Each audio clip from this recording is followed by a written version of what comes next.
اصل مفہوم جو ہے وہ ملکیت ہے، مالک ہونے کا مفہوم ہے۔ تو یہاں فرمایا وہ آسمان، یہ زمین، مشرق اور مغرب کا مالک ہے، آقا ہے، رب ہے، مختار مطلق ہے، اس کے اذن کے بغیر پتا تک نہیں ہلتا، لا الہ الا ہوا، اس کے سوا کوئی الہ نہیں، کوئی معبود نہیں، کسی کو کوئی اختیار حاصل نہیں۔ فاتخذہ وکیلا، اب یہ بھی وہی باطنی کیفیت ہے، بس اسی کو پکڑو اپنے وکیل کے حیثیت سے۔ وکیل کہتے ہیں کارساز، جس کے حوالے آپ اپنا معاملہ کر دیں۔ آپ کا مقدمہ کوئی چل رہا ہے، آپ نے وکیل کر لیا، بس وکیل کر لیا، آپ گویا کہ آپ مطمئن ہیں، وہ وکیل مدافعت کرے گا، وہ وکیل آپ کے مفادات کی جو ہے وہ نگرانی کرے گا، دیکھ بھال کرے گا، تاریخ آ رہی ہے اس میں نبٹ لے گا، یہ ساری چیزیں، قانون اب اس نے پڑھنا ہے، آپ کے لیے نکتے اس نے نکالی، یہ وکیل ہے۔ تو وکیل وہ ہے کہ جسے کوئی کام سونپ کر آدمی مطمئن ہو جائے اور اسے سمجھے یہ میرا کارساز ہے، میرا کام یہ کر دے گا، یہ وکیل ہے۔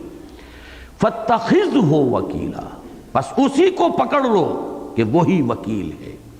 یہ در حقیقت توحید کا وہ ایک بڑا منطقی نتیجہ ہے، جس کو کہ جیسا کہ میں نے بارہا عرض کیا ہے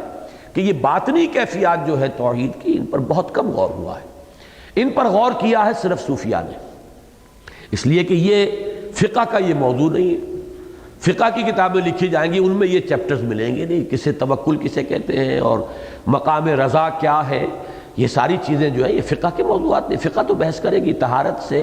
نماز کے ارکان سے، یہ تمام چیزیں جو ہے، پانی کون سا پاک ہے، کون سا پانی ناپاک ہے، فقہ تو یہاں سے چلے گی۔ اس وجہ سے یہ چیزیں اکثر و بیشتر جب سے وہ فقہی جو تصور ہے دین کا وہ غالب ہوا ہے ذہنوں کے اوپر، تو دین کا یہ جو دوسرا اسپیکٹ ہے، اور بدقسمتی یہ ہوئی کہ اسپیشلائزیشن ہمارے ہاں ہو گئی، صوفیاء نے یہ حصہ لے لیا۔ اب اس میں آپ پڑھیے امام غزالی، معلوم ہوگا کہ ایک ایک چیز کی بال کی کھال نکال رہے ہیں، توکل کے کیا مراتب ہیں، کیا درجے ہیں، کس کس مراتب سے آدمی جو ہے متوکل جو ہے وہ گزرتا ہے، اس کی سب سے بلند ترین منزل توکل کی کون سی ہے، یہ ساری چیزیں، توکل ان کا ایک بہت بڑا موضوع ہوگا۔ اسی طریقے سے راضی برائے رب رہنے کا معاملہ،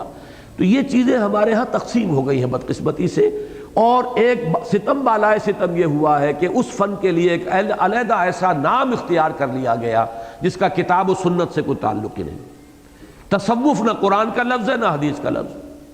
وہ تصوف سے ویسے ہی آدمی جو ہے وہ الرجک ہو جاتا ہے۔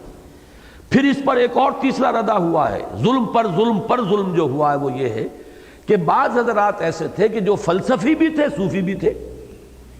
اب ان کے جو نظریات فلسفیانہ تھے وہ سمجھا گیا کہ وہ بھی تصوف کا جزو لازم ہے۔ وحدت الوجود، وحدت الوجود تصوف کی شے نہیں ہے، وحدت الوجود در حقیقت فلسفے کا مسئلہ ہے۔ وحدت الشہود ہو، وحدت الوجود ہو، یہ فلسفے کا ہے، نیچر آف ایگزسٹنس۔ اور یہ حادث اور قدیم کے درمیان کیا ربط ہے؟ اللہ کی ذات ہے قدیم، کائنات ہے حادث، ربط حادث بالقدیم یہ کس طرح سے ہے، اس کو سمجھنے کی ایک کوشش ہے۔ وہ ظاہر بات ہے جو بھی ذہین آدمی ہوگا اور فلسفے کے اس سطح پر ہوگا اس کے سامنے تو یہ مسئلہ آئے گا۔ عام آدمی کہے گا چھوڑو جی، دفع کرو، کیا ضرورت ہے اس کی، بس اللہ کا حکم ہے، اللہ کا کتاب، اللہ کے رسول کے احکام ہے، اس پر عمل کرو، ٹھیک ہے، اس کی سطح پر یہی بات ٹھیک ہے، لیکن اس کی سطح پر اس کو تو وہ تو مجبور ہے۔ میں نے الفاظ استعمال کیے اسلام کی نشت ثانیہ پر کہ کچھ لوگ ہوتے ہیں کہ جو مجبور ہوتے ہیں، جیسا پیاسا جو ہے وہ تو پانی کی تلاش پر مجبور ہے، جسے پیاس نہیں لگی ہے وہ کہے گا خامخواہ یہ اپنی جان ہلکان کر رہا ہے، کیا ضرورت ہے، یہ تو اسے پتا ہے نا جسے پیاس لگی ہوئی ہے، اس کی جان پر بنی ہوئی ہے، وہ تو یہ ہے کہ جس طرح بھی ممکن ہوگا پانی کی تلاش جو ہے وہ کرے گا۔ اسی طرح جن لوگوں کے ذہن میں وہ سوالات اٹھ کھڑے ہوتے ہیں وہ تو اس کے پیچھے لگتے ہیں، دوسروں کو نظر آتا ہے کہ خامخواہ کی یہ قیل و قال ہے، خامخواہ کیا ضرورت ہے ان مسائل میں۔ تو اس وقت جو بات میں کہہ رہا تھا، مجھے اس موضوع پر بات نہیں کرنی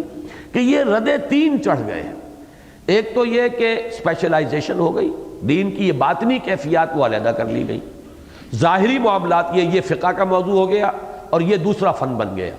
اس کے اوپر ظلم مزید، اس کے لیے اصطلاح بھی قرآن کی اصطلاح چھوڑ کر، حدیث کی اصطلاح چھوڑ کر، احسان والی اصطلاح کو ترک کر کے تصوف کا لفظ اختیار کر لیا، اس سے بھی ایک حجاب پیدا ہوا۔ اس کے اوپر تیسرا ظلم یہ کہ کچھ حضرات کے جو صوفی تھے جنہوں نے اس موضوعات سے بحثیں کی وہ فلسفی بھی تھے،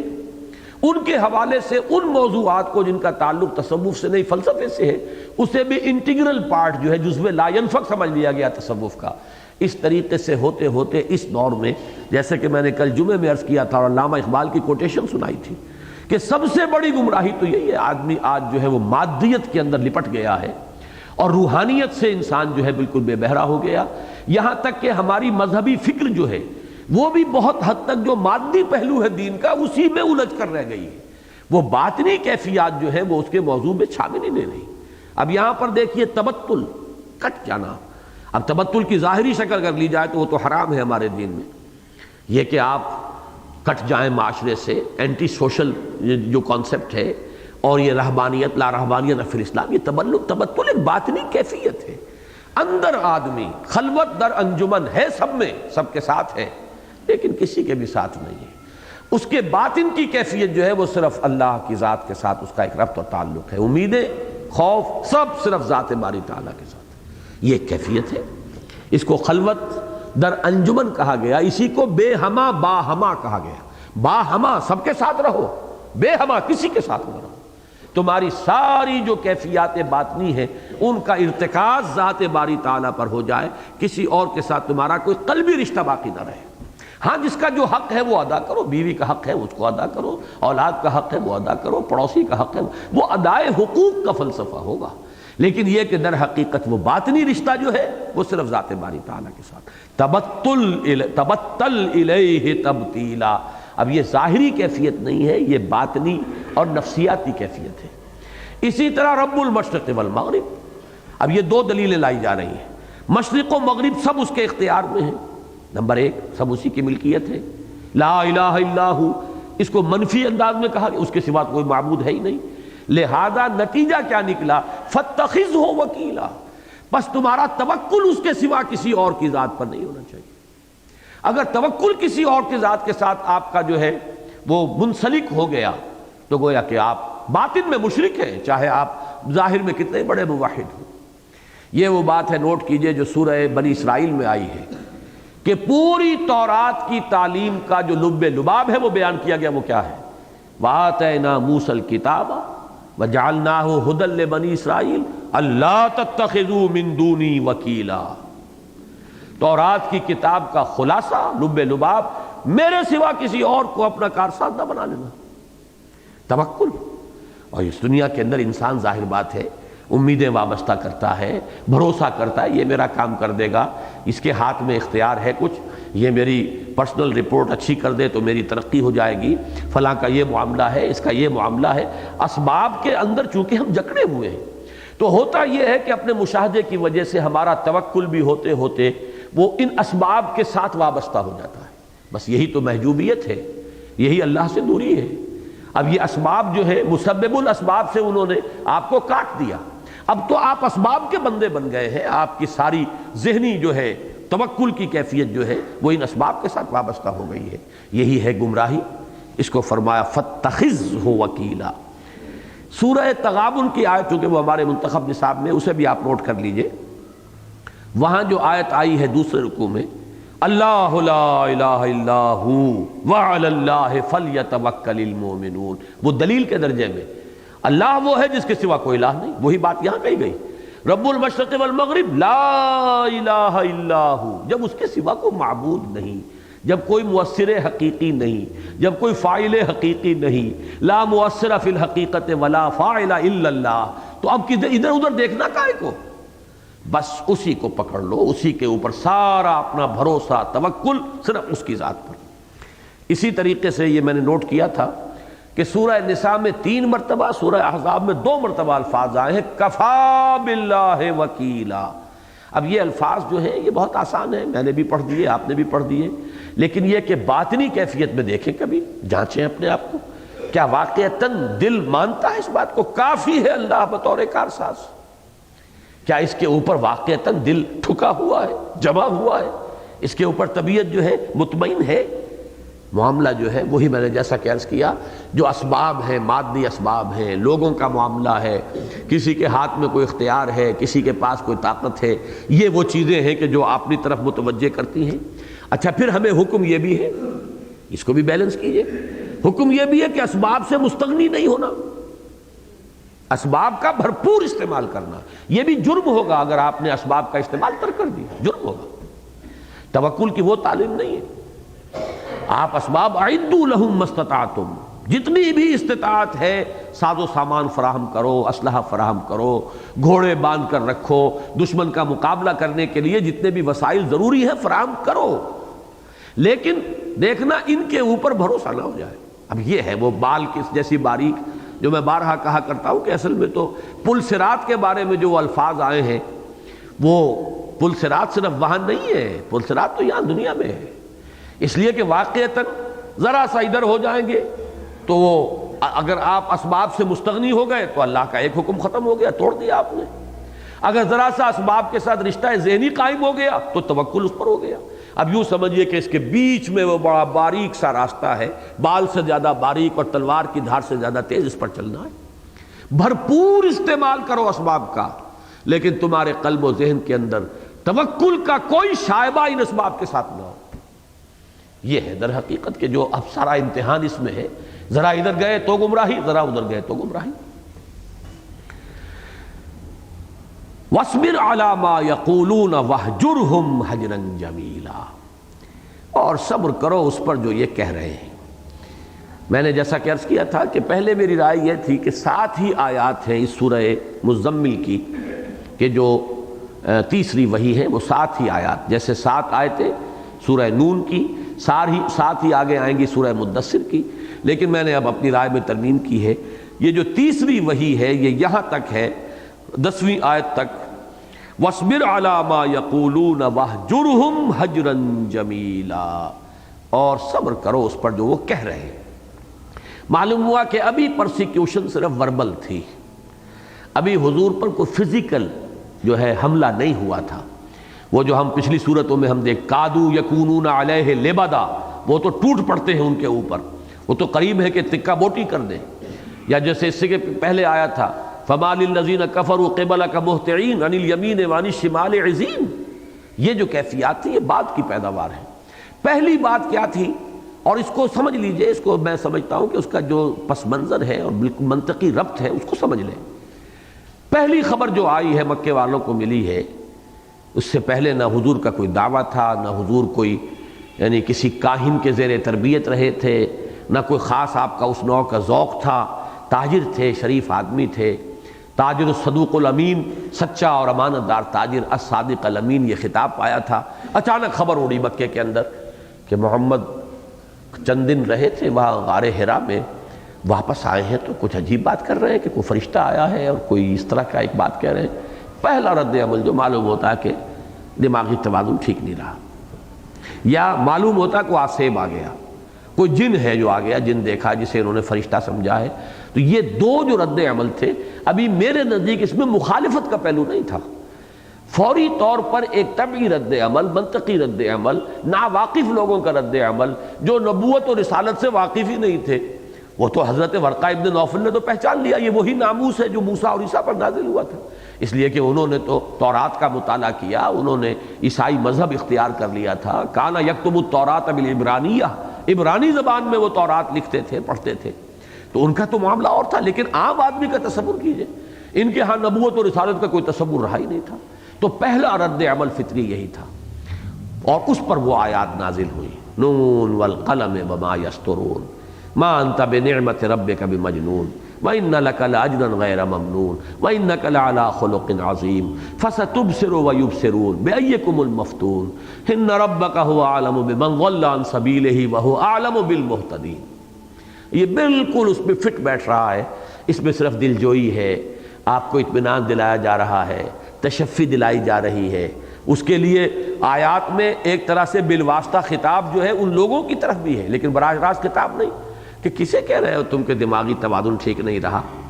یہ وہ کہ جو اخلاق کی بلندیوں پر فائز ہے، تمہارے اپنے سامنے ان کا کردار ہے، ان کی شخصیت ہے۔ انک لعلی خلق عظیم، خطاب حضور سے سنایا انہیں جا رہا ہے۔ یہ ساری کیفیت، اب اسی کا تعلق جوڑ لیجئے، وَاصْبِرْ عَلَى مَا يَقُولُونَ، اے نبی اب صبر کیجئے اس پر جو یہ کہہ رہے ہیں۔ لیکن یہ کہ یہ اس کے بعد بھی مسلسل یوں سمجھیے کہ کم از کم 3 برس تک کیفیت یہ رہی ہے۔ یہ پرسیکیوشن کی جب تاریخ میں بیان کرتا ہوں سیرت النبی صلی اللہ علیہ وسلم کے مختلف ادوار میں، کہ پہلا دور جو ہے پرسیکیوشن کا کہہ لیں، تشدد کا کہہ لیں، مخالفت کا کہہ لیں، مضرت رسانی کا کہہ لیں، اس کے بارے میں دو باتیں آپ نوٹ کر لیں۔ نمبر ایک، وہ صرف وربل پرسیکیوشن تھی، زبانی، ابھی اس میں فزیکل اسالٹ کا ایلیمنٹ شامل نہیں تھا، مارنا پیٹنا یہ نہیں۔ اور نمبر دو یہ کہ وہ صرف حضور کی ذات کے ساتھ تھی، کسی دوسرے کو ابھی ستانے کا کام شروع نہیں کیا گیا۔ اس کی وجہ کیا ہے؟ اور یہ بات معقول ہے، منطقی، یہ سمجھ میں آتی ہے کہ لوگ یہ سمجھتے ہیں، یعنی جب ذرا بات آگے بڑھی مخالفین بھی یہ سمجھتے تھے کہ اصل میں اگر ان کی قوت ارادی کو ہم کچل دیں تو بات نہیں کہ یہی ختم ہو جائے گی، کسی اور کو چھیڑنے کا فائدہ کیا؟ درخت کی جڑ کاٹ دو، خامخواہ ایک ایک پتا علیحدہ کرنا کیا حاصل ہے؟ اگر ان کی قوت ارادی کچل دی جائے اور ان کی کیریکٹر اسیسینیشن ہم کر دیں تو پھر یہ دعوت جو بھی ہے یہیں کی یہیں رہ جائے گی، اس کی آگے کوئی گروتھ نہیں ہوگی۔ تو ان دونوں الفاظ کو اپنے ذہن میں رکھیے کہ ایک تو یہ کہ قوت ارادی کو کچل دینا، جس کا کہ سورہ نون میں اختتام اسی پر ہوا ہے، لَيُزْلِقُونَكَ بِأَبْصَارِهِمْ لَمَّا سَمِعُوا الذِّكْرَ وَيَقُولُونَ إِنَّهُ لَمَجْنُونَ۔ یہ آپ کو ایسی نگاہوں سے دیکھتے ہیں، دونوں ترجمے میں بیان کر چکا ہوں وہاں، کہ جیسے نگاہوں کے ذریعے سے وہ آپ کو پھسلا دینا چاہتے ہیں، آپ کی قوت ارادی کو مزمحل کر دینا چاہتے ہیں، جیسا کہ بعض عامل لوگ کرتے بھی ہیں، اور بعض روایات میں یہ آیا ہے کہ وہ ایسے عاملوں کو لے کر آئے تھے جو وہ اپنی خصوصی ریاضتوں کے ذریعے سے اپنی آنکھ کے اندر ایک قوت جو ہے جمع کر لیتے ہیں، مسلسل مشق کر کر کے آنکھ میں ایک خاص طاقت ایسی ہو جاتی ہے ان کی نگاہ میں کہ وہ جب نگاہ ڈالتے ہیں کسی پر تو دوسرا آدمی جو ہے وہ اندر سے ہل کر رہ جاتا ہے۔ یہ دنیا میں ہمیشہ سے ہوتا آیا، اب بھی یہ لوگ جو ہیں جو شعبدے دکھاتے ہیں وہ یہ کام کرتے ہیں، اور ان کے اندر جو ہے وہ ایک خاص جلال وہ پیدا کر لیتے ہیں اپنی نگاہوں کے اندر۔ تو یہ ایک تو یہ کہ دیکھتے ایسی نگاہوں سے جیسے کہ آپ کو پھسلا دیں گے، یا یہ کہ خاص طور پر ایسے عاملوں کی خدمات حاصل کی گئی ہے کہ آپ کی قوت ارادی جو ہے اس کو وہ کچل دیں اپنے اس طرح کے عمل کے ذریعے سے۔ اگر یہ ہو جاتا تو بس بات ختم تھی، ابو بکر کو چھیڑنے کا کیا فائدہ ہے، ابھی کسی اور سے کوئی اور بات کرنے کا کیا فائدہ ہے؟ یہ تو پھر جب محسوس ہوا کہ محمد بھی ڈٹے ہوئے ہیں صلی اللہ علیہ وسلم، اور یہ تو جنگل کی آگ کی طرح یہ دعوت اب پھیل رہی ہے، اور دو طبقے ہمارے معاشرے کے ایسے ہیں کہ ان تک یہ پہنچ گئی بات اور پہنچ رہی ہے تو وہ ہمارے لیے گویا کہ بارود کے ذخیرے میں چنگاری پڑنے والی بات ہوگی۔ یعنی ایک ہمارا نوجوانوں کا طبقہ، ایک ہمارا غلاموں کا طبقہ، ان دونوں تک اگر یہ دعوت پہنچ گئی تو پھر ہمارا یہ پورا نظام جو ہے، جیسے کہ کوئی بارود کا ذخیرہ نیچے اور اوپر آپ کا محل ہو، تو بارود کے ذخیرے میں ایک چنگاری ہوگی تو وہ محل توڑ جائے گا، تو یہ نظام ہو جائے گا۔ پھر انہوں نے کہا کہ اب انہیں پکڑو اور انہیں مارو اور ان کو اذیت پہنچاؤ۔ اس میں یہ کہ حضور پر زور ان کا نہیں چلا زیادہ دوسرے فیز میں، اس لیے کہ حضور کو خاندان کی پشت پناہی حاصل رہی ابو طالب کی وجہ سے۔ اس میں جو زیادہ پرسیکیوشن ہوئی ہے فزیکل، وہ غلاموں کی ہوئی ہے یا پھر نوجوانوں کی ہوئی ہے کہ جن کے اوپر ان کے بزرگوں کو گویا کہ اختیار حاصل ہوتا ہے، حقوق ہوتے ہیں، انہوں نے مارا بھی ہے، بھوکا رکھا ہے، باندھ دیا ہے، سخت اذیتیں پہنچائی ہیں۔ یہ سب کچھ ہوا ہے اونچے گھرانے کے نوجوانوں کے ساتھ، مصعب بن عمیر کے ساتھ، عثمان ابن عفان کے ساتھ، سعد ابن ابی وقاص کے ساتھ، جتنا بھی ہو سکتا تھا کیا گیا۔ اور جو بیچارے غریب تھے، لوگ محنت مزدوری کرنے والے، جیسے کہ خباب بن الارت لوہار تھے، مزدوری پیشہ کرتے تھے، یا یہ کہ غلام تھے جیسے کہ حضرت بلال تھے، ابو فقی تھے رضی اللہ تعالیٰ عنہ اجمعین، تو ان پر پھر تشدد ہوا ہے، فزیکل پرسیکیوشن، اور یہ سن 4 نبوی سے شروع ہوا ہے، یعنی آغاز وحی کے بعد جب 4 سال گزر گئے تب ہوا ہے۔ یہاں یہ ہے وَاصْبِرْ عَلَىٰ مَا يَقُولُونَ، اس کو پھر جوڑ لیجئے وَلَقَدْ نَعْلَمُ أَنَّكَ يَضِيقُ صَدْرُكَ بِمَا يَقُولُونَ، یہ سورہ حجر کی آیت، وَلَقَدْ نَعْلَمُ أَنَّكَ يَضِيقُ صَدْرُكَ بِمَا يَقُولُونَ، یہ وہ وربل پرسیکیوشن ہے، اس سے حضور کو صدمہ پہنچتا تھا۔ فرمایا وَاصْبِرْ عَلَىٰ مَا يَقُولُونَ وَاهْجُرْهُمْ هَجْرًا جَمِيلًا، یہ وَاهْجُرْهُمْ هَجْرًا جَمِيلًا جو ہے ایک اعتبار سے تو پہلے بات آ چکی ہے، تبتل الیہ تبتیلا، لیکن وہ چونکہ خالص باطنی کیفیت ہے، وَاهْجُرْهُمْ هَجْرًا جَمِيلًا کے اندر اس کا ایک ظاہری ایلیمنٹ بھی ہے، ان سے علیحدگی اختیار کر لیجئے لیکن بڑی خوبصورتی کے ساتھ۔ یہ مضمون وہ ہے جو ہمارے منتخب نصاب میں سورۃ الفرقان کے آخری رکوع میں آتا ہے، وَإِذَا خَاطَبَهُمُ الْجَاهِلُونَ قَالُوا سَلَامًا، اللہ کے نیک بندے عباد الرحمن وہ ہیں جب ان سے جاہل الجھتے ہیں وہ کہتے ہیں بھائی سلام۔ یعنی فرض کیجئے کسی نے آپ سے بات شروع کی، آپ نے بھی اپنی بات اس کے سامنے رکھی، لیکن آپ کو محسوس ہو گیا یہ سمجھنا نہیں چاہ رہا، یہ الجھنا چاہ رہا ہے، یہ خامخواہ کو بحث کے اندر مجھے الجھانا چاہ رہا ہے، اس کی نیت جو ہے بات سمجھنے کی نہیں ہے، تو فوراً بجائے اس کے کہ آپ بھی اب لٹا پین رہے اس کے ساتھ، اور جیسے اس کا پارا چڑھے آپ کا بھی پارا چڑھنا شروع ہو جائے، تو اس کا حاصل کچھ نہیں، نقصان ہے، اس سے فائدہ کچھ نہیں ہوگا، نقصان پہنچ جائے گا۔ اس لیے فوراً جیسے ہی محسوس ہو اچھا جی آپ کی سمجھ میں میری بات نہیں آ رہی، اس وقت میری سمجھ میں بھی کوئی خاص بات ہے کہ آپ کی بات سمجھ میں نہیں آ رہی، پھر کبھی ملیں گے، پھر ملاقات کریں گے، اس وقت کوئی بات کرنے کا فائدہ نہیں، بس یہ کہہ کر خوبصورتی کے ساتھ قالوا سلاما وَإِذَا خَاطَبَهُمُ الْجَاهِلُونَ قَالُوا سَلَامًا، جب ان سے مخاطب ہوتے ہیں یا الجھتے ہیں جاہل لوگ، جاہل عربی میں کہتے ہی اصل میں ان پڑھ کو نہیں جاہل کہتے ہیں،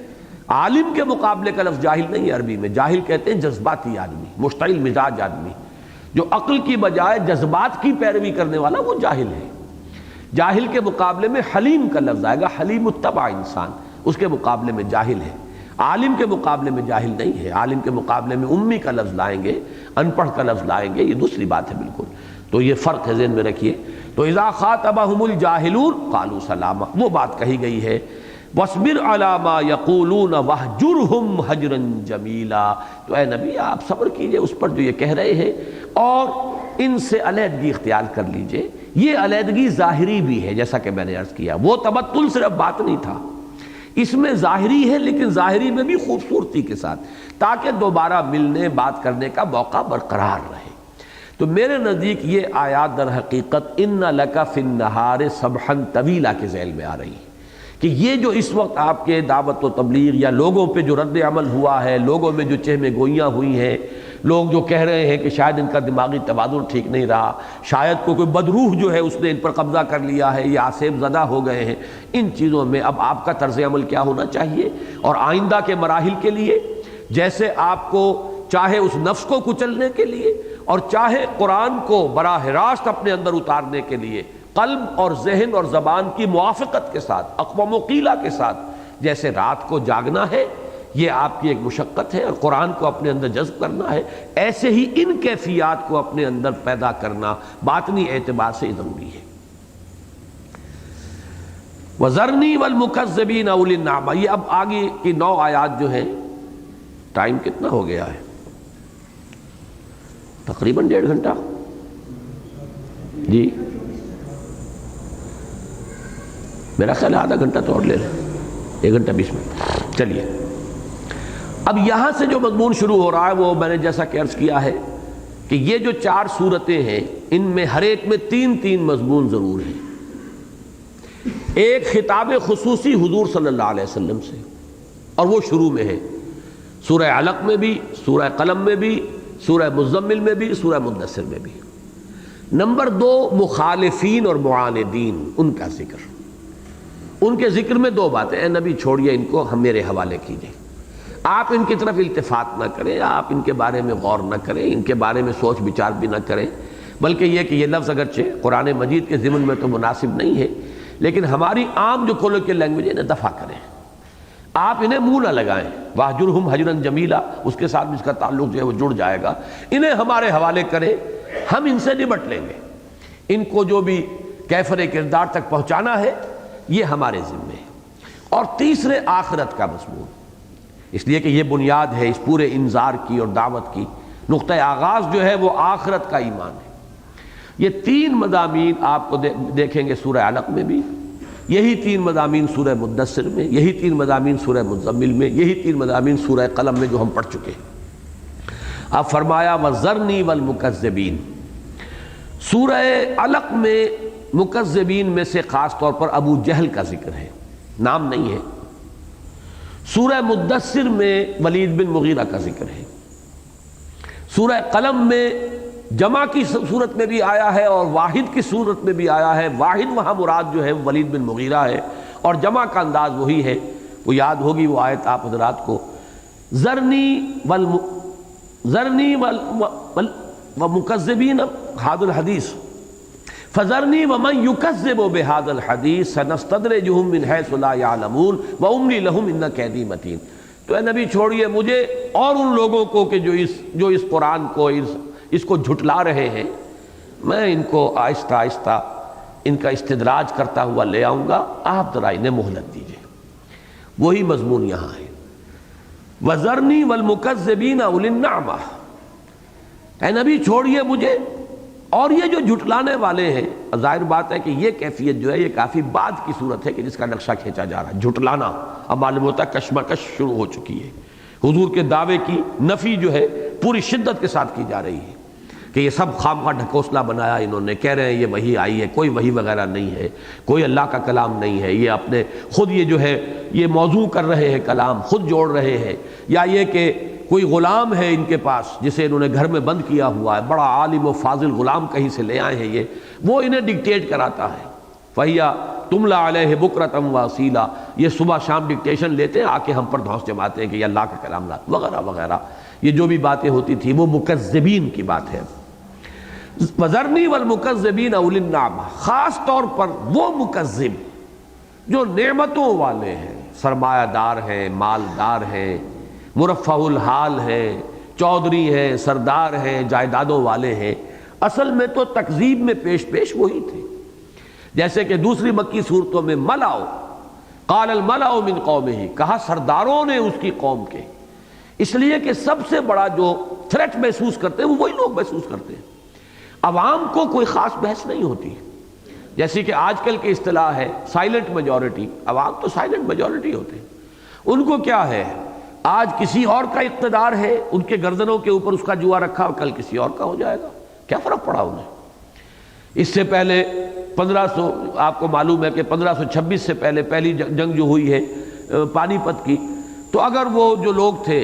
ابراہیم لودھی کو بادشاہ مان رہے تھے، اس کے بعد انہوں نے بابر کو مان لیا، انہیں کیا فرق پڑا۔ تو عوام جو ہے ان کی بات نہیں ہوتی، خطرہ محسوس کرتے ہیں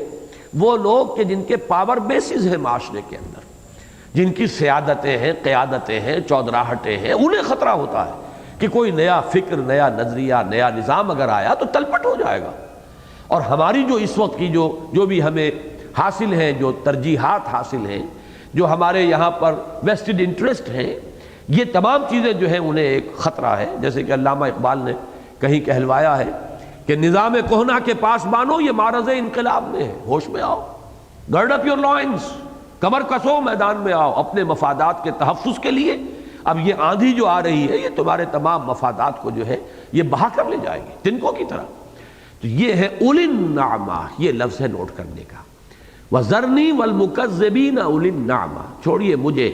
اور یہ نعمتوں میں پلے ہوئے بڑے مرفع الحال دولت مند لوگ، سرداران قوم، یہ چودھری، چھوڑیے مجھے، میں ان سے نبٹ لوں گا۔ وَمَهِّلْهُمْ قَلِيلًا، انہیں تھوڑی مہلت دیجئے، آپ ان کے معاملے میں جلدی نہ کریں۔ اب دیکھیے یہ جس تکرار کے ساتھ قرآن مجید میں یہ مضمون آیا، آپ انہیں مہلت دیں، ان کی رسی دراز کریں، ابھی ذرا ان کے بارے میں جلدی نہ کریں۔ وَلَا تَعْجَلْ عَلَيْهِمْ، ان پر آپ کچھ جلدی کا معاملہ نہ کیجئے۔ یہ میں نے ساری باتیں بیان کی ہیں سَأَلَ سَائِلٌ بِعَذَابٍ واقع میں، چونکہ میری رائے وہاں یہ ہے کہ در حقیقت وہاں اشارہ ہے خود محمد الرسول اللہ صلی اللہ علیہ وسلم کی طرف۔ یہ مضمون قرآن مجید کے اندر بار بار آیا ہے، بار بار آیا ہے۔ مَهِّلْهُمْ، جیسے میں نے ابھی سنایا آپ کو سورہ نون کے آخری حصے میں، وَذَرْنِي وَمَنْ يُكَذِّبُ بِهَذَا الْحَدِيثِ سَنَسْتَدْرِجُهُمْ مِنْ حَيْثُ لَا يَعْلَمُونَ وَأُمْلِي لَهُمْ إِنَّ كَيْدِي مَتِينٌ، میں ان کو ذرا مہلت دوں گا، رسی دراز کروں گا، پھر یہ میری پکڑ سے کہیں بچ کر جانے والے نہیں ہیں۔ میں جب چاہوں گا، جیسے کہ مچھلی جو ہے اگر وہ کانٹا اس کے حلق میں پھنس چکا ہو، کانٹے پر مچھلی جو ہے وہ آ گئی ہے، تو آپ ڈھیل دیتے ہیں، جائے جہاں پہ جانا ہے، کہاں جائے گی، کانٹے میں پھنسی ہوئی ہے، پھر اس کے بعد کھینچتے ہیں آپ اس کو۔ تو اللہ تعالیٰ بھی ان تمام لوگوں کو مہلت دیتا رہا۔ مہلت دینے کی ایک غرض یہ بھی ہوتی تھی، مقصد یہ بھی تھا کہ ان کا جو خبث باطن ظاہر ہو جائے، معلوم ہو جائے کہ کون کس حد تک جا سکتا ہے، کس کے اندر کتنی خباثت بھری ہوئی ہے۔ ہر ایک کی خباثت ظاہر تو تبھی ہوگی جب اسے موقع ملے گا۔ اور یہی جو ہے سورۃ الطارق میں، امہلہم، اے نبی ان کو مہلت دیجئے، انہم یکیدون کیدا واکید کیدا فمہل الکافرین امہلہم رویدا۔ اے نبی یہ بھی اپنی تدبیریں کر رہے ہیں، چالیں چل رہے ہیں، ہماری بھی ایک تدبیر ہے، ہم بھی اپنی تدبیر جو ہے اس پر اس وقت عمل پیرا ہیں، تو اے ذرا آپ ان کو مہلت دیجئے، چھوڑیے، ان کے بارے میں زیادہ فکر نہ کیجئے، جلدی یہ کہ حساب ان کا چکا دیا جائے، ان کا فیصلہ سنا دیا جائے، یہ جلدی نہ کیجئے۔ یہ ان تمام صورتوں کا ایک مضمون ہے، اور یہ سمجھ میں آئے گا تبھی جب کہ آپ اس بات کو سامنے رکھیں کہ نبی، جیسا کہ ابھی میں نے آپ کو شعر سنایا، الرب رب وَإِن تنزل والعبد عبد وَإِن ترقى، نبی کتنا ہی بلند مقام پر ہو بہرحال بشر ہے۔ یہ بشریت اس کی ذات سے منفک نہیں ہوتی، وہ تمام احساسات، وہ کیفیات، وہ تمام چیزیں جو ہیں علائق دنیاوی۔ بچہ جب حضرت ابراہیم جب عالم نزع میں تھے، حضور کی آنکھوں میں آنسو آ گئے۔ غزوہ احد کے اندر حضور کی زبان مبارک سے وہ الفاظ نکل گئے جس پر قرآن مجید میں گرفت ہو گئی فوراً۔ آپ کے ہاتھ میں اختیار نہیں ہے۔ کیف یہدی اللہ قوما خضبوا وجہ نبیہم بالدم، اللہ اس قوم کو کیسے ہدایت دے گا جس نے اپنے نبی کے چہرے کو خون سے رنگ دیا؟ جواب آگے، لیس لک من الامر من شیء، لیس لک من الامر شیء غالبا، آپ کے ہاتھ میں اختیار نہیں۔ تو یہ بربنائے طبع بشری جب کہ اس طرح کی کیفیات آ رہی تھی تو طبیعت کے اندر پیدا ہوتا ہے معاملہ کہ ان کی رسی کب تک دراز کی جائے گی، انہیں کب تک مہلت دی جائے گی۔ آخر کار وہ دعا آپ کی زبان پر آئی جو کہ غزوہ جب کہ سفر طائف سے واپس آتے ہوئے جب آپ باغ میں تھوڑی دیر رکے ہیں، پھر وہ فریاد زبان پر آ گئی ہے، اللہم الیک اشکو ضعف قوتی وقلت حیلتی وہوانی علی الناس الی من تکلنی الی بعید یتجہمنی او الی عدو ملکت امری۔ اے اللہ تیری جناب میں فریاد لے کر آیا ہوں اپنے وسائل کی کمی کا، اپنی قوت کی کمزوری کا، کہاں جاؤں، کہاں فریاد کروں؟ مجھے کس کے حوالے کر دیا ہے؟ دشمن کے حوالے کر دیا ہے مجھے کہ جو چاہے میرے ساتھ کر گزرے۔ اب یہ آئی ہے، جو بھی فریاد ہے۔ اس پس منظر میں آپ ان آیات کو پڑھیں، ذرنی چھوڑیں، یہ مجھ پر چھوڑیں، یہ معاملہ جو ہے میں انہیں سزا دوں گا وقت آنے پر، ابھی مجھے امہلہم، ابھی ان کو مہلت دیجئے۔ کہیں ومہل آتا ہے، کہیں امہلہم ہے، یہ تمام جو ہے باب افعال سے بھی آ رہا ہے، تمہیل تفعیل سے بھی آ رہا ہے، تو وہی بات یہاں ہے، وَذَرْنِي وَالْمُكَذِّبِينَ أُولِي النَّعْمَةِ وَمَهِّلْهُمْ قَلِيلًا إِنَّ لَدَيْنَا أَنْكَالًا وَجَحِيمًا۔ اب یہاں سے وہ مضمون شروع ہو گیا جو میں نے کہا نا آخرت کا، وہ مضمون آئے گا۔ سورہ علق میں 3 آیات میں پورا فلسفہ آخرت ہے۔ سورہ مدثر جو اگلی صورت آئے گی اس میں 3 آیات میں قیامت کا نقشہ کھینچ دیا گیا ہے۔ سورہ نون میں ایک پوری تمثیل کے پیرائے میں وہ باغ والے، ان کا پورا واقعہ بیان کیا گیا، انا بلوناہم کما بلونا اصحاب الجنہ، اور وہاں سے لے کر کذالک العذاب والعذاب الآخر آخرت اکبر لو کانوا یعلمون، اور یہاں جو ہے یہ قیامت کے دن کی سختی اور جہنم کے عذاب کی ایک جھلک دکھائی جا رہی ہے کہ اے نبی اگر دنیا میں ان پر پکڑ نہ بھی آئی ہماری، فرض کیجئے بالفرض، تو آخر کیا یہ جہنم کے عذاب سے بچ جائیں گے؟ آنا تو ہمارے پاس ہے، کہاں جائیں گے؟ فرمایا ان لدینا انکالا وجحیما وطعاما ذا غصۃ، ہمارے پاس ان کے لیے بیڑیاں ہیں، بڑی بھاری بیڑیاں جن کے اندر ان کو جکڑ دیا جائے گا، اور روایات میں آیا کہ وہ بیڑیاں بھی آگ کی ہوں گی، وجحیما آگ ہے بھڑکتی ہوئی دہکتی ہوئی، وطعاما ذا غصۃ، اور وہ کھانا ہے جو ان کے حلق میں پھنس جائے گا۔ قرآن مجید میں دوسری جگہ پر شجرۃ الزقوم کا لفظ آیا ہے، اس میں وہ منہ ماریں گے بھوک سے بے تاب ہو کر، لیکن وہ کھانا جو ہے وہ ان کو جلا دے گا، جھلس دے گا، ان کے حلق میں پھنسے گا، طعاما ذا غصۃ وعذابا علیما، اور بہت دردناک عذاب۔ یہ سب کچھ ہم نے فراہم کیا ہوا ہے، لیکن ذرا اس وقت ابھی مہلت دیجئے، وَذَرْنِي وَالْمُكَذِّبِينَ أُولِي النَّعْمَةِ وَمَهِّلْهُمْ قَلِيلًا۔ اب نوٹ کیجئے پہلے ہی 4 سالوں میں اگر قصہ چکا دیا گیا ہوتا تو عمر فاروق کہاں سے آتے اسلام میں، اور حضرت حمزہ کہاں سے آتے اسلام میں؟ وہ تو سن 6 میں ایمان لائے دونوں، وہ ایک اسد اللہ و اسد رسول ہی ہے، اور ایک وہ ہے جو عمر بن الخطاب فاروق اعظم بنے ہیں، تو ظاہر بات ہے مہلت دیجئے، ابھی بلونا ہے اس کو، جیسے مدھانی کے اندر آپ نے ابھی بلونا ہے، ابھی ان میں سے مکھن نکلے گا، یہ نہ سمجھیے کہ اس کے اندر سرے سے کوئی مکھن باقی نہیں رہا ہے، لیکن یہ کہ جھیلنا آپ کو پڑے گا۔ وَاصْبِرْ عَلَىٰ مَا يَقُولُونَ وَاهْجُرْهُمْ هَجْرًا جَمِيلًا وَذَرْنِي وَالْمُكَذِّبِينَ أُولِي النَّعْمَةِ وَمَهِّلْهُمْ قَلِيلًا إِنَّ لَدَيْنَا أَنْكَالًا وَجَحِيمًا وَطَعَامًا ذَا غُصَّةٍ وَعَذَابًا أَلِيمًا۔ یہ تو ہوا جہنم کا معاملہ۔ اب قیامت کا معاملہ، اور قیامت کے بھی چونکہ مراحل ہیں کئی، ایک قیامت وہ ہے جب الساعہ جسے کہا گیا ہے، جب اس کائنات میں ایک عظیم ہلچل ہوگی اور پہاڑ جو ہے وہ روئی کے گالوں کے مانند یا دھنکی ہوئی اون کے مانند ہو جائیں گے، وہ زلزلۃ الساعہ جسے کہا گیا ہے، یا اور ایک وہ قیامت جس دن کے کھڑے ہوں گے لوگ، اصل میں لفظ قیامت اس کے لیے ہے، یوم یقوم الناس لرب العالمین، جس دن کے لوگ کھڑے ہوں گے اپنے رب کے حضور میں، تمام جہانوں کے مالک کے دربار میں پیشی ہوگی۔ تو وہاں سے وہاں تک نفخہ اولا، نفخہ ثانیہ، نفخہ ثالثہ، یہ جو مختلف مراحل ہیں ان میں سے ایک ایک کی جھلک دکھائی جا رہی ہے۔ پہلے جہنم کی جھلک دکھا دی، ان لدینا انکالا وجحیما وطعاما ذا غصۃ وعذابا الیما۔ اب اس کے بعد قیامت، یوم ترجف الارض والجبال وکانت الجبال کثیبا مہیلا، یہ ہے وہ الساعہ، یا ایھا الناس اتقوا ربکم ان زلزلۃ الساعۃ شیء عظیم، یہ جو سورہ حج کی پہلی آیت ہے۔ فرمایا یوم ترجف الارض والجبال، جس دن کے لرزیں گے، کانپیں گے یہ زمین، اپنے پہاڑوں سمیت کانپے گی۔ وکانت الجبال کثیبا مہیلا، اور یہ پہاڑ ہو جائیں گے ایسی بھربری ریت کے ٹیلے کہ جو پھسلتی ہوئی ریت ہو۔ اس کے لیے ایک صاحب نے بڑی عمدہ تعبیر اختیار کی ہے، ریگ سیال۔ ایک تو مٹی جمی ہوئی ہوتی ہے، اس کا ایک تودہ ہے جمع ہوا ہے، ایک ہوتی ہے وہ ریت، بھربری ریت، وہ پھسلتی ہے، وہ کسی کو سپورٹ نہیں دیتی۔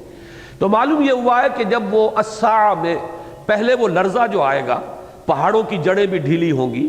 اور وہ جو اس کے اجزاء آپس میں بندھے ہوئے، بندش جو ہے ان کی وہ کمزور پڑے گی، تو وہ بھربری ریت کے ٹیلے ہو جائیں گے، پھسلتی ہوئی ریت۔ اس کے بعد وہ مرحلہ آئے گا کہ پھر وہ جیسے کہ روئی کے گالے ہوتے ہیں، پہاڑ چلیں گے اور اس کے بعد وہ روئی کے گالوں یا دھنکی ہوئی اون کے مانند ہو کر وہ فضا کے اندر پھیل جائیں گے۔ تو یہ تمام مختلف مراحل ہیں۔ یہاں اس کا جو اولین مرحلہ ہے، یوم ترجف الارض والجبال وکانت الجبال کثیبا مہیلا، جس دن کے زمین اور پہاڑ کانپیں گے، لرزیں گے، اور اس لرزش کی وجہ سے اس کی بندش جو ہے، آپس کی جو بندش ہے اس کے اجزاء کی، ذرات کی۔ اب ظاہر بات ہے کہ پتھر بھی تو ذرات ہی کا در حقیقت بنا ہوا ہے، وہ جڑے ہوئے ہیں، زیادہ بندش ہے مضبوط، اسی کو آپ پیس دیتے ہیں، پتھر کو ریت بنا دیتے ہیں۔ اور یہ ریت جو ہے ساری کی ساری ہواؤں کے مسلسل عمل کی وجہ سے پہاڑوں کی چٹانوں کو ہوا نے ریگ مار کی طرح کام کیا ہے، اور ان کو ہی تو یہ صحرا بنا دیا ہے۔ تو یہ تمام کے تمام پہاڑ اس وقت جو ہے وہ پھسلتی ہوئی ریت کے مانند ہو جائیں گے۔ انا ارسلنا الیکم رسولا شاہدا علیکم کما ارسلنا الی فرعون رسولا۔ اب یہاں خطاب براہ راست ہو گیا۔ اب تک کا خطاب جو ہے وہ حضور صلی اللہ علیہ وسلم سے تھا، یہاں اب وہ مکذبین جو جھٹلا رہے تھے، ذرنی والمکذبین اولی النعمہ، اب اللہ تعالیٰ کا خطاب ان سے ہے۔ اے سرداران قریش، انا ارسلنا الیکم رسولا، ہم نے بھیج دیا ہے تمہاری جانب ایک رسول صلی اللہ علیہ وسلم، شاہدن علیکم، تم پر گواہ بنا کر۔ یہ لفظ جو ہے قرآن مجید کی ایک اہم اصطلاح ہے، اور افسوس یہ ہے کہ اس کے مفہوم کو پر جتنی توجہ ہونی چاہیے تھی بہت کم دی گئی ہے۔ اس دور میں آ کر اس کا وہ مفہوم جو ہے وہ نکھر کر سامنے آیا ہے، ورنہ گواہ جو ہے حالات بتانے والا ہوتا ہے، تو شاہد رسول کو اس معنی میں کہ وہ اللہ کے ہاں جا کر لوگوں کے حالات بتائے گا، یہ بڑا پھس پھسا سا مضمون ہے، اس لیے کہ وہ تو اللہ کے پاس فرشتوں کی رپورٹیں بھی ہیں، اور اللہ تعالیٰ کے پاس تو خود اپنا ذاتی علم موجود ہے، پھر وہ مثل بھی تیار ہے تو فرشتوں کی جو ہے وہ مثلیں بنی ہوئی ہیں۔ اصل میں شاہدن علیکم کا مفہوم جو ہے وہ یہ ہے کہ رسول کا بیسک فنکشن ہے جس قوم کی طرف اسے بھیجا گیا ہو اس پر حجت قائم کر دینا۔ حجت قائم کر دینا یہ ہے شہادت اعلی کسی کے خلاف۔ اور قیامت کے دن نقشہ کھینچا گیا ہے کہ اس دنیا میں رسول اپنی دعوت، تبلیغ، تلقین، قولاً عملاً دین کو پیش کرتا ہے، اس کا نمونہ اپنے کردار اور شخصیت میں پیش کرتا ہے، حجت قائم ہو جاتی ہے لوگوں کے اوپر۔ اور اس کے بعد قیامت کے دن جب حساب کتاب ہوگا تو ہر امت کا رسول پہلے کھڑے ہو کر گواہی دے گا، اے اللہ تیرا پیغام جو مجھ تک آیا تھا میں نے پہنچا دیا تھا۔ Now they are responsible۔ یہ جس کو کہ ہماری جو عدالتی جو ٹرمینالوجی ہے اس میں کہا جاتا ہے پروزیکیوشن وٹنس۔ اللہ تعالیٰ کی عدالت میں پروزیکیوشن وٹنسز کی حیثیت سے، سرکاری گواہ کی حیثیت سے رسول آئیں گے کہ اللہ تیرا پیغام ہم تک پہنچا، ہم نے پہنچا دیا تھا۔ یہ نہیں کہہ سکتے کہ ہمیں پیغام پہنچا نہیں۔ Now they are accountable، they are responsible۔ وہی بات جو کہ حضور نے آخری خطبے کے وقت جو بات کہی ہے وہ صحیح ترین تعبیر ہے اس کی۔ کہ لوگوں سے پوچھا الا هل بلغت، 1.25 لاکھ کا مجمع تھا اور سب نے یک زبان کہا انا نشهد انک قد بلغت وادیت ونصحت، ہم گواہ ہیں حضور کہ آپ نے حق رسالت ادا کر دیا، حق امانت ادا کر دیا، ہماری خیر خواہی کا حق ادا کر دیا۔ اب عرض کیا اللہم اشہد، اللہ تو بھی گواہ رہے، یہ مان رہے میں نے انہیں بات پہنچا دی، اب ذمہ داری ان کی ہے۔ یہ وہ سائی آف ریلیف ہے، جب کندھے پر سے بہت بڑا بوجھ اتر جائے ذمہ داری کا تو ایک آدمی سکون کا سانس لیتا ہے۔ سائی آف ریلیف وہ ہے کہ جو حضور نے صلی اللہ علیہ وسلم اس وقت لیا ہے، اور پھر فرمایا اب تمہارے ذمہ ہے یہ کام، لِيَكُونَ الرَّسُولُ شَهِيدًا عَلَيْكُمْ وَتَكُونُوا شُهَدَاءَ عَلَى النَّاسِ۔ تو شہادت علی الناس کا یہ مفہوم میں سمجھتا ہوں کہ اس دور میں سب سے پہلے مولانا امین احسن اصلاحی صاحب نے پیش کیا تھا۔ ان کی کتاب جو دعوت دین اور اس کا طریقہ کار ہے، اس کا جو سب سے اہم چیپٹر ہے وہ یہی شہادت علی الناس، اور یہ جب چھپا ہے ترجمان القرآن میں اشارات کی جگہ، جبکہ یہ ابھی پارٹیشن سے پہلے کی بات ہے، اس کے بعد پھر مولانا مودودی نے تقریر کی ہے مراد پور ضلع سیالکوٹ میں، وہ شہادت حق کے عنوان سے جماعت اسلامی کے اہم لٹریچر میں سے دعوتی لٹریچر کا وہ پیمفلٹ ہے۔ تو یہ تصور جو ہے اکثر و بیشتر ہمارے ہاں، اول تو یہ کہ ایک روایت جو ہے وہ اس میں آڑے آ گئی ہے، اس تصور کے لیے حجاب بن گئی۔ روایت یہ ہے کہ قیامت کے دن جب حساب کتاب ہوگا تو مختلف قومیں جو اپنے رسولوں کی تکذیب کریں گی کہ انہوں نے تو ہمیں کوئی پیغام نہیں پہنچایا، اللہ وی آر ناٹ اکاؤنٹیبل، انہوں نے تیرا پیغام پہنچایا ہی نہیں۔ اب رسول بہت یوں سمجھیے کہ ایک یعنی بڑی نازک صورتحال سے جب دوچار ہو جائیں گے تو امت محمد گواہی دے گی کہ اے اللہ ہم گواہی دیتے ہیں کہ یہ سب جھوٹ بول رہے ہیں اور ان کے رسولوں نے ان تک بات پہنچا دی تھی۔ اب وہ کہیں گے تم کون ہوتے، تم تو بعد میں آئے ہو، تم کیسے گواہی دے سکتے ہو؟ تو وہ کہیں گے ہمیں ہمارے رسول نے بتایا اور ہمیں یقین کامل ہے اپنے رسول کی خبر پر، اس کی بنا پر گواہی دے رہے ہیں۔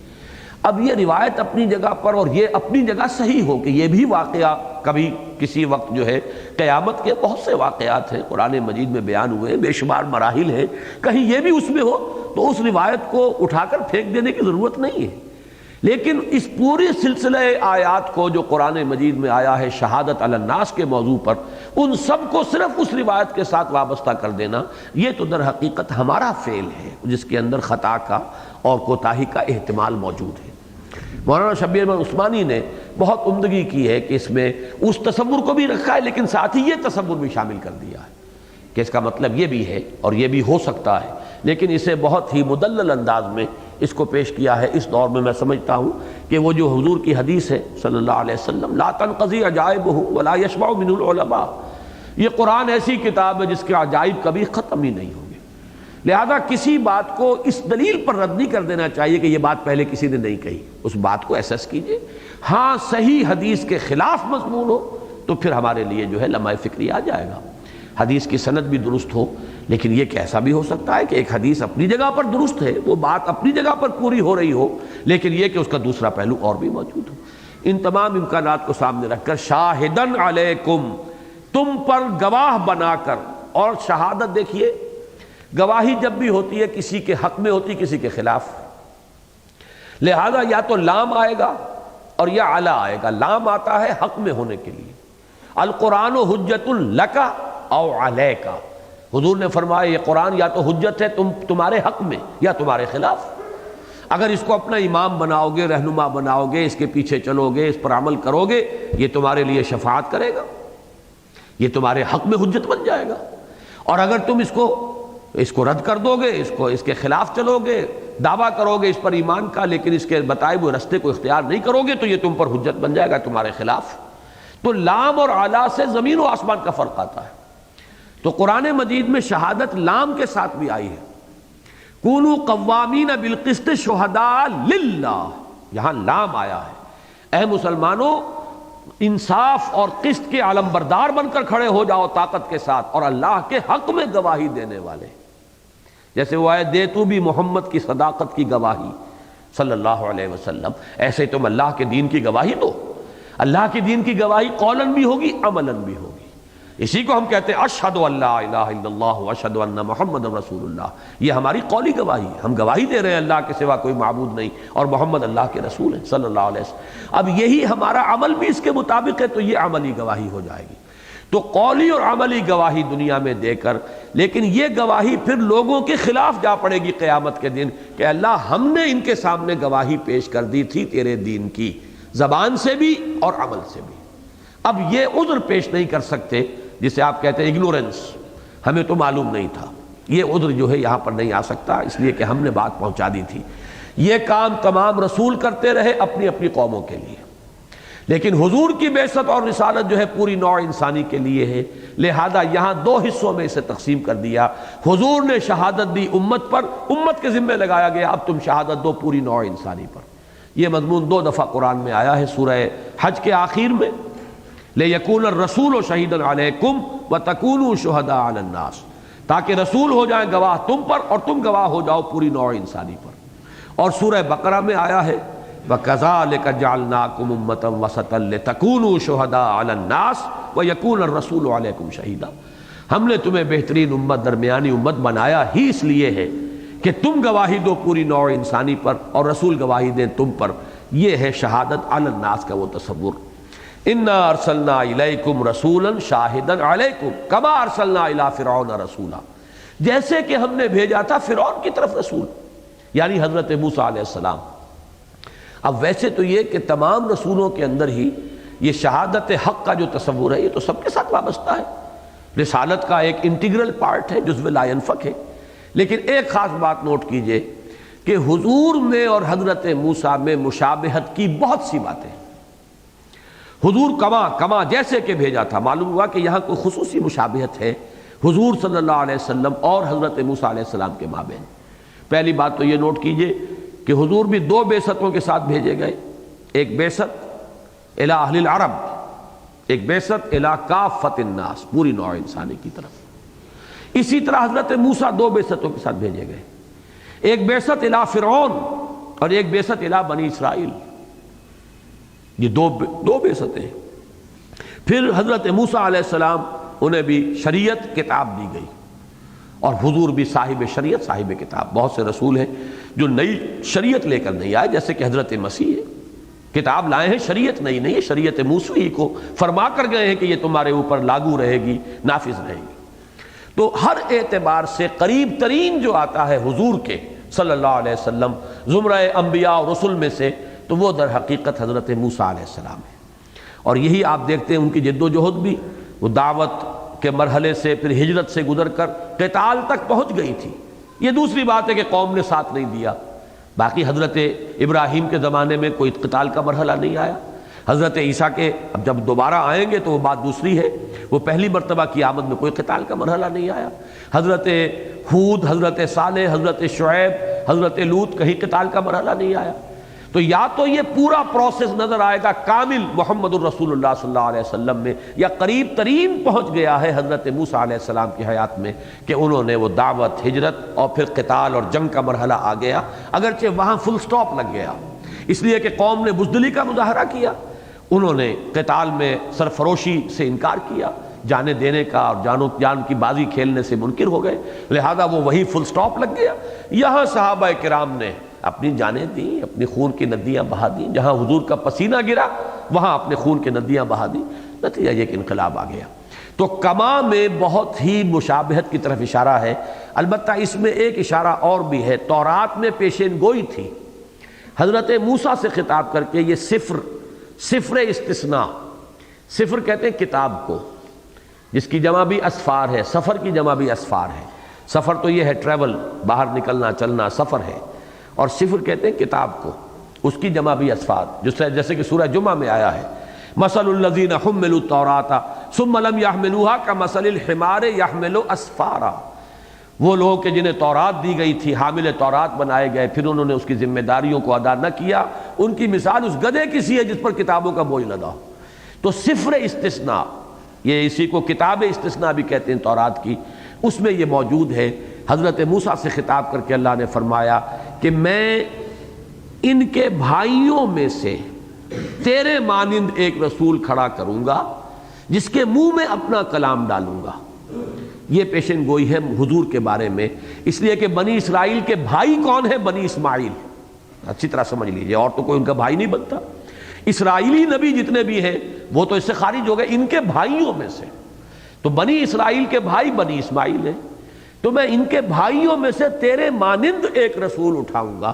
اور اس کے منہ میں اپنا کلام ڈالوں گا۔ تو یہ جو ہے حضور پر جو وحی آئی ہے وہ اس طور سے آئی ہے کہ آپ کے قلب پر نازل ہوئی اور آپ کی زبان مبارک سے وہ ادا ہوئی،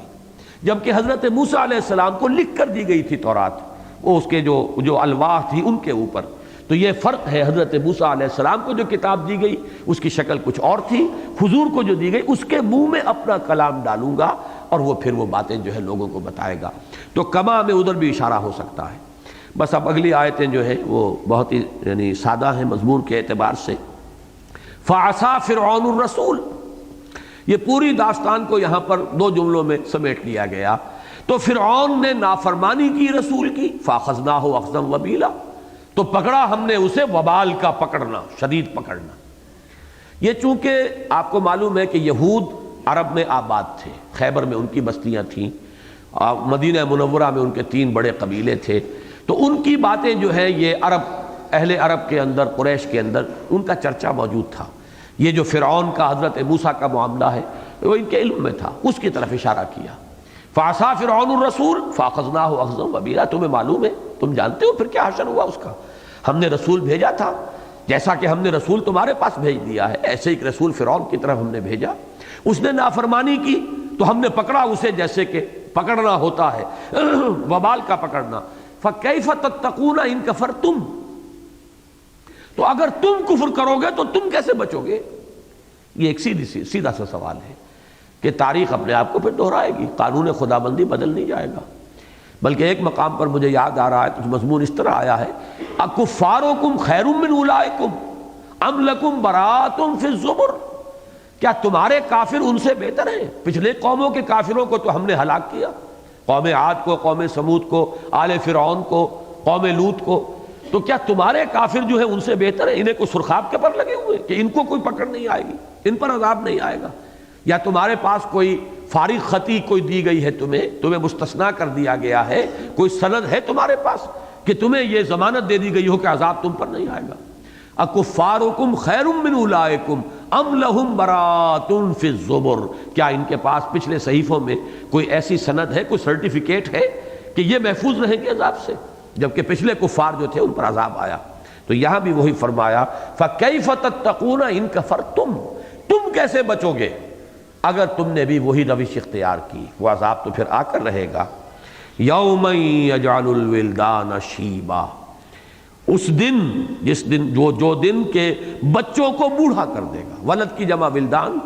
اشیب کی جمع شیبن، یعنی بچے بوڑھے ہو جائیں گے۔ یہ قیامت کے دل کی ہولناکی، جیسے سورہ حج کی آیت میں نے جو آپ کو سنائی تھی کہ وہ زلزلۃ الساعۃ شیء عظیم، یوم ترونہا تذہل کل مرضعۃ عما ارضعت وتضع کل ذات حمل حملہا وتری الناس سکارى وما هم بسکارى ولکن عذاب اللہ شدید۔ جس دن تم دیکھو گے اس زلزلۃ الساعۃ کو تو دیکھو گے دودھ پلانے والیاں اپنے دودھ پیتے بچوں کو بھول جائیں گی، حمل والیوں کے حمل گر جائیں گے، لوگ ایک نشے کی سی کیفیت میں ہوں گے، حالانکہ وہ نشے میں نہیں ہوں گے، عذاب الہی کی کیفیت ایسی ہوگی۔ اسی کا نقشہ یہاں کھینچا گیا ہے قیامت کے دن کا، اور یہ قیامت مراد ہے وہ قیامت جب کہ لوگ کھڑے ہوں گے، یوم یقوم الناس لرب العالمین۔ وہ دن ایسا ہوگا، یا تو اس کی طوالت کے اعتبار سے کہا جا رہا ہے اتنا لمبا دن ہوگا بچے بوڑھے ہو جائیں گے، یا اس کے جو شدائد ہیں، ہولناکیاں ہیں، اس کا بوجھ اتنا ہے۔ جیسے کہ حضور کی ایک حدیث آتی ہے صلی اللہ علیہ وسلم کہ جب سورہ ہود اور سورہ یونس نازل ہوئی ہیں تو اچانک آپ کے بالوں میں سفیدی نمایاں ہو گئی، تو حضرت ابو بکر نے فوراً پوچھا ایک دفعہ کہ کیا بات ہے، آپ پر بڑھاپے کے آثار آ گئے ہیں، آپ کے بال سفید ہو رہے ہیں؟ تو آپ نے فرمایا شیبتنی ہود واخواتھا، مجھے بوڑھا کر دیا ہے سورہ ہود اور اس کی ہم مضمون بہنیں، اس کی جو بہنیں ہیں ہم مضمون صورتیں، انہوں نے بوڑھا کر دیا۔ اس لیے کہ بعض صورتوں کا، خاص طور پہ سورہ ہود، سورہ یونس، یہ انداز ہے گویا کہ اب ان کی مہلت ختم ہو گئی قریش کی، اور اب عذاب الہی آیا چاہتا ہے۔ تو حضور پر اس کی وجہ سے صدمے کی ایک کیفیت تھی کہ اب یہ ہلاک کر دیے جائیں گے، وہ صورتحال جو ہے وہ شاید اب آیا چاہتی ہے۔ تو وہ عذاب الہی کی جو خبر ایسے محسوس ہو رہی تھی کہ جیسے کہ کہا جائے کوئی خدا نہ خواستہ کہ فلاں بند ٹوٹنے والا ہے، اور پھر اس کے بعد جو بھی ہلاکت آئے گی اور اس کی تباہی جو اس کے لیے تیاری کر لو۔ تو اس صدمے کی وجہ سے شیبتنی ہود واخواتھا، مجھے بوڑھا کر دیا ہے، یعنی میرے بال سفید ہو گئے، بڑھاپا مجھ پر آ گیا ہے سورہ ہود کے مضامین کی وجہ سے۔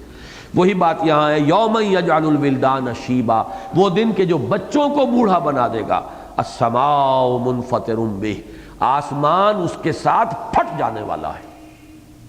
منفطر یہ باب انفطار سے، یہ انفعال سے، فطر کے معنی پھٹنا ٹوٹنا، روزہ افطار کر لیا آپ نے تو یہ ہے کسی چیز کو ختم کرنا، توڑ دینا، اسی سے یہ منفطر انفطار بنا ہے۔ اذا السماء انفطرت، جب کہ آسمان پھٹ جائے گا۔ تو چونکہ ایک اور جگہ پر فرمایا گیا ہے کہ ثقلت فی السماوات والارض، یہ قیامت جو ہے یہ کہیں باہر سے نہیں آنی، یہ تو آسمانوں اور زمین کے اندر ہی موجود ہے، اس کے اندر انٹیگرل پارٹ ہے اس کا۔ یہ بڑی پیاری آیت ہے سورہ اعراف کی، باہر سے کہیں نہیں آئے گی قیامت، تو اس کے اندر موجود ہے۔ اور جدید جو ہمارے تصورات ہیں جو ایسٹرونومی کے میدان میں، اس میں تو اب یہ بات بڑی کھل کر آئی ہے۔ وہ نقشہ جو قرآن مجید میں کئی جگہ اس طرح آیا، یوم نطوی السماء کطی السجل للکتب، کہ جیسے کتابوں کا طومار لپیٹ لیا جاتا ہے ایسے ہی ہم آسمانوں کو لپیٹ لیں گے۔ والسماوات مطویات بیمینہ، تمام آسمان اللہ کے داہنے ہاتھ میں لپٹے ہوئے ہوں گے۔ تو تصور یہ ہے کہ در حقیقت یہ فضا، یہ کائنات پھیل رہی ہے، جیسے کوئی فنر ہو اور فنر کو آپ کھینچ دیں تو کھل جائے گا، جیسے ہی چھوڑیں گے وہ واپس جو ہے لپٹ جائے گا۔ تو یہ جو کائنات ہے یہ ابھی پھیل رہی ہے، ابھی یہ اس کے اندر وسعت پیدا ہو رہی ہے، جیسے اسپائرل موومنٹ اس کی ہے، لیکن ابھی یہ اوپننگ سائڈ پر ہے موومنٹ۔ ایک لمحے پر یہ ریورس گیئر لگے گا، پھر یہ لپٹنی شروع ہو جائے گی، پھر یہ فنر جو ہے پھر وہی چھوٹی سی جگہ پر۔ اور یہ کہا جاتا ہے کہ بلیک ہولز جن کا مشاہدہ آج کل ہو رہا ہے، یہ ایسٹرونومی میں بڑی ریسنٹ ڈیولپمنٹ ہے کہ معلوم ایسا ہوتا ہے پوری گیلیکسیز جو ہے وہ ختم ہو گئی۔ ایک گیلیکسی جو ہے پہلے پھیلتی گئی اور وہ ارب میل میں پھیل گئی، پھر اس نے سکڑنا شروع کیا، ہوتے ہوتے وہ ایک نقطہ بن کر وہ بلیک ہول اس کا ایک نشان رہ گیا کہ یہاں کبھی کوئی گیلیکسی ہوتی تھی، اب وہ بلیک ہول ہے، اس میں گم ہو چکی۔ تو یہ ہے کہ ایک شے پھیل رہی ہے۔ اب قرآن مجید نے اس کے لیے لفظ استعمال کیا ہے، یوم نطوی السماء کطی السجل للکتب کما بدانا اول خلق نعیدہ، جیسے ہم نے پہلی مرتبہ اسے شروع کیا تھا دوبارہ ویسے ہی لے آئیں گے۔ وہ پہلے کھلنا شروع ہوا تھا، کھل رہی تھی ایکسپینڈنگ یونیورس، پھر ایک جگہ پر رک کر پھر اس کا واپسی کا سفر ہوگا اور ہو کر وہ ایک نقطہ بن کر رہ جائے گی، بلیک ہول بن جائے گا۔ تو فرمایا آسمانوں اور زمین میں قیامت مضمر ہے، چھپی ہوئی ہے اسی کے اندر۔ ثقلت فی السماوات والارض، کو باہر سے آنے والی شے نہیں ہے قیامت۔ السماء منفطر بہ، اس سے آسمان پھٹ پڑنے کو ہے، قیامت کا وہ جو بھی اندر سے زور ہے قیامت کا، گویا کہ آسمان پھٹ پڑنے کو ہے۔ کان وعدہ مفعولا، اس کا وعدہ تو پورا ہونے والا ہے ہی، ہو کر رہنا ہے، یہ تو اٹل ہے یہ گھڑی۔ آج سے پہلے تصور نہیں تھا اتنا کلیئر کہ یہ کائنات کبھی ختم بھی ہوگی، اور اب یہ ایسٹرونومی کے فیلڈ میں، فزکس کے فیلڈ میں یہ تقریباً یونیورسلی ایکسیپٹڈ ایک فیکٹ ہے کہ اس کو ختم ہونا ہے۔ جو قرآن کہتا ہے الی اجل مسمی، ہم نے اس کائنات کو پیدا کیا ایک وقت معین تک کے لیے، یہ ایٹرنل نہیں ہے، ہمیشہ کے لیے نہیں ہے۔ آج ہماری سائنس یہاں بھی پہنچ گئی ہے کہ یہ ہمیشہ سے نہیں ہے، بلکہ ایک خاص وقت پر کریشن ہوئی ہے۔ بگ بینگ تھیوری، ایک وقت میں کوئی بڑا دھماکہ ہوا ہے اور وہاں سے اس کائنات کا آغاز ہوا ہے۔ دی بگ بینگ، کتابیں لکھی جا رہی ہیں، دی فرسٹ 3 منٹس، کیا ہوا تھا اس وقت جو پہلے 3 منٹ تھے کریشن کے بعد، اور جس کو میں تعبیر کرتا ہوں جو ان لوگوں کے پاس نہیں ہے کہ وہ کوئی اللہ کا امر کن، بس وہ کن جو ہے وہ بگ بینگ جو ہے جس نے اس کائنات کو وجود بخشا ہے، اس میں کتنی انرجی تھی اللہ تعالیٰ کے اسے ایک امر کن کے اندر، جس نے یہ ساری کائنات کی شکل اختیار کیا جو پھیلتی جا رہی ہے ابھی۔ تو یہ ہے وہ بگ بینگ۔ تو معلوم ہوا کہ آج سائنس یہاں پہنچ چکی ہے کہ یہ ایک کریشن ہے کائنات، اور ایک پرٹیکولر مومنٹ ان ٹائم اس کی کریشن کا ہے۔ It has a definite beginning and number 2 it has a definite end، ایک وقت آئے گا جب کہ یہ ختم ہو جائے گی۔ اس کو قرآن کہتا ہے الی اجل مسمی، ایک وقت معین تک کے لیے ہم نے بنایا اسے۔ ان ھذہ تذکرہ، یہ آخری آیت ہے اس پہلے رکوع کی، یہ تو یاد دہانی ہے، یہ سارے حقائق تمہارے اندر ہیں، تمہارے دل میں ہیں، تمہاری روح میں ہیں، اس کے اوپر پردے پڑ گئے ہیں ذہول کے، ماحول کے، تم دنیا میں مشغول ہو گئے ہو، ورنہ اپنے من میں ڈوب کر پا جا سراغ زندگی، اگر کہیں اپنے من میں ڈوبو یہ ساری حقیقتیں تمہیں اپنے اندر نظر آ جائیں گی۔ سنریہم آیاتنا فی الآفاق وفی انفسہم حتی یتبین لہم انہ الحق وفی انفسکم افلا تبصرون۔ تو ہم تو صرف یاد دہانی کرا رہے ہیں، ان ھذہ تذکرہ، یہ کوئی نئی بات تمہیں سکھانی مقصود نہیں ہے، اصل میں تمہاری فطرت میں یہ تمام حقائق مضمر موجود ہیں جن کو کہ اجاگر کر کے لایا جا رہا ہے، اس لیے کہ تمہیں ذہول ہو گیا ہے۔ میں مثال میری ہے نا، آپ میں سے اکثر حضرات کے علم میں ہوگی کہ اگر آپ کو کہیں کوئی دوست اس نے کبھی کوئی نشانی دی تھی، اب وہ دوست بھول گیا آپ کو، کسی وقت اچانک آپ نے اپنا ٹرنک کھولا تو وہ رومال یا قلم وہ نکل آیا، محفوظ تھا، دیکھتے ہی آپ کو اپنا دوست یاد آ گیا۔ یہ ہے در حقیقت نشانی، اور نشانی سے دفعتاً بغیر کسی اپنی کانشس ایفرٹ کے کوئی چیز یاد آ جائے، اس لیے کہ وہ موجود تھی آپ کے ذہن میں، صرف ذہول کے پردے پڑ گئے تھے۔ دوست تو یاد تھا، لیکن یہ کہ وہ محافظ خانے میں، یادداشت کی جو میموری کا محافظ خانہ ہے ہمارا، اس میں وہ فائل کہیں بہت نیچے دب گئی ہے، اچانک کوئی آیت، اس کی کوئی نشانی سامنے آتی ہے اور دوست یاد آ جاتا ہے، آپ کی کوئی کانشس ایفرٹ نہیں، آپ نے کوئی زور نہیں لگایا، خود بخود یاد آ گیا۔ اب اسی طریقے سے یہ ہو سکتا ہے کوئی شخص آپ کو کسی کو یاد دلانے کی، بھائی وہ فلاں دوست ہمارا، وہ فلاں دوست، نہیں مجھے تو یاد نہیں آ رہا، اب وہ یاد دلائے گا، دیکھو اس وقت جو ہوا تھا معاملہ فلاں اسکول کے اندر یہ واقعہ ہوا تھا اور اس وقت اس نے یہ کہا، اب یاد آ گیا۔ یہ ہے تذکیر، یاد دلانا، کہ کوئی اس سے متعلق کوئی چیزیں وہ آپ اس کے سامنے لائیں تاکہ وہ یاد آ جائے، یہ ہے تذکیر۔ کلا انہا تذکرہ، اسی لیے قرآن مجید اپنے آپ کو ذکر کہتا ہے، الذکر، اسی لیے قرآن اپنے آپ کو ذکرہ کہتا ہے، ذکرہ تبصرۃ و ذکرہ لکل عبد منیب، یہ یاد دہانی ہے۔ تو فرمایا ان ھذہ تذکرہ فمن شاء اتخذ الی ربہ سبیلا، اللہ کا اور رسول کا کام صرف تذکیر ہے۔ اللہ نے کتاب اتار دی تذکیر کے لیے، رسول اپنی محنتیں، توانائیاں، قوتیں لگا رہا ہے اس تذکیر کے لیے، فذکر بالقرآن من یخاف وعید، لیکن فیصلہ تمہارے ہاتھ میں ہے۔ فمن شاء اتخذ الی ربہ، جو چاہے اپنے رب کی طرف راستہ اختیار کر لے۔ اب الی ربہ سبیلا، اس کے اندر بھی بڑا ایک وہی متصوفانہ تصور ہے، سیر الی اللہ، اپنے رب کی طرف راستہ اختیار کر لے۔ یہ سلوک مراتب قرب الہی، تقرب الی اللہ بالنوافل بالفرائض، یہ میرا ایک کتابچہ بھی موجود ہے، تو یہ سیر الی اللہ ہے، جو چاہے اپنے رب کی طرف راستہ اختیار کرے، قریب سے قریب تر ہو جائے، اور قریب ہو اور قریب ہو، قرب اختیار کرے، یہ اس کے اپنی مرضی پر ہے، اس کا اپنا اختیار ہے۔ فمن شاء فلیؤمن ومن شاء فلیکفر، جو چاہے ایمان لائے، جو چاہے انکار کر دے، اما شاکرم و اما کفورا، سورہ دہر میں آ جائے گا، چاہو تو تم شکر گزار بنو، چاہو کفران نعمت کرو، اختیار ہم نے تمہارے ہاتھ میں دے دیا، فیصلہ تیرا، تیرے ہاتھ ہے، اب جو بھی فیصلہ کرنا ہے تم کر لو۔ یاد دہانی کا حق ہم ادا کر رہے ہیں۔ بارک اللہ لی و لکم فی القرآن العظیم ونفعنی وإیاکم بالآیات والذکر الحکیم۔ 2 منٹ ذرا تشریف رکھیے، یہ ہمارے ہاں جو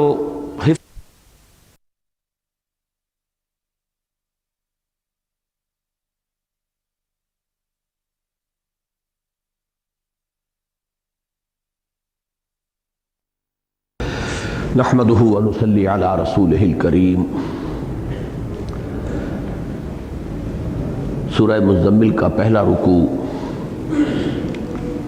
جو اکثر حضرات کے نزدیک 19 آیات پر مشتمل ہے، اس کا ہم مطالعہ پچھلے ہفتے مکمل کر چکے تھے۔ اب اس کی ایک ہی آیت بقایا ہے، اور یہ آیہ مبارکہ قرآن مجید کی جو طویل آیات ہیں ان میں سے ایک ہے، اور یہ مثال تو میرے علم کی حد تک ہو سکتا ہے کہیں اور بھی ہو، اس وقت مستحضر نہ ہو مجھے، لیکن غالباً منفرد مثال ہے کہ ایک ہی آیت پر ایک مکمل رکوع مشتمل ہو۔ تو آئیے کہ پہلے ہم اس آیہ مبارکہ کی تلاوت کر لیں۔ اعوذ باللہ من الشیطان الرجیم، بسم اللہ الرحمن الرحیم۔ ان ربک یعلم انک تقوم ادنی من ثلثی اللیل ونصفہ وثلثہ وطائفۃ من الذین معک واللہ یقدر اللیل والنہار علم ان لن تحصوه فطاب علیکم فاقرؤوا ما تیسر من القرآن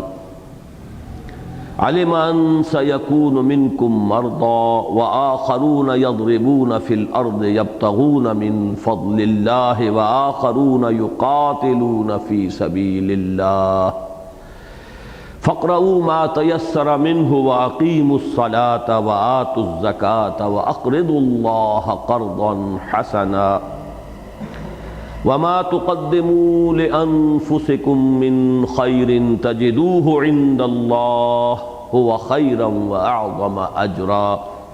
واستغفروا الله إن الله غفور رحيم صدق الله العظيم۔ اس آیہ مبارکہ میں چونکہ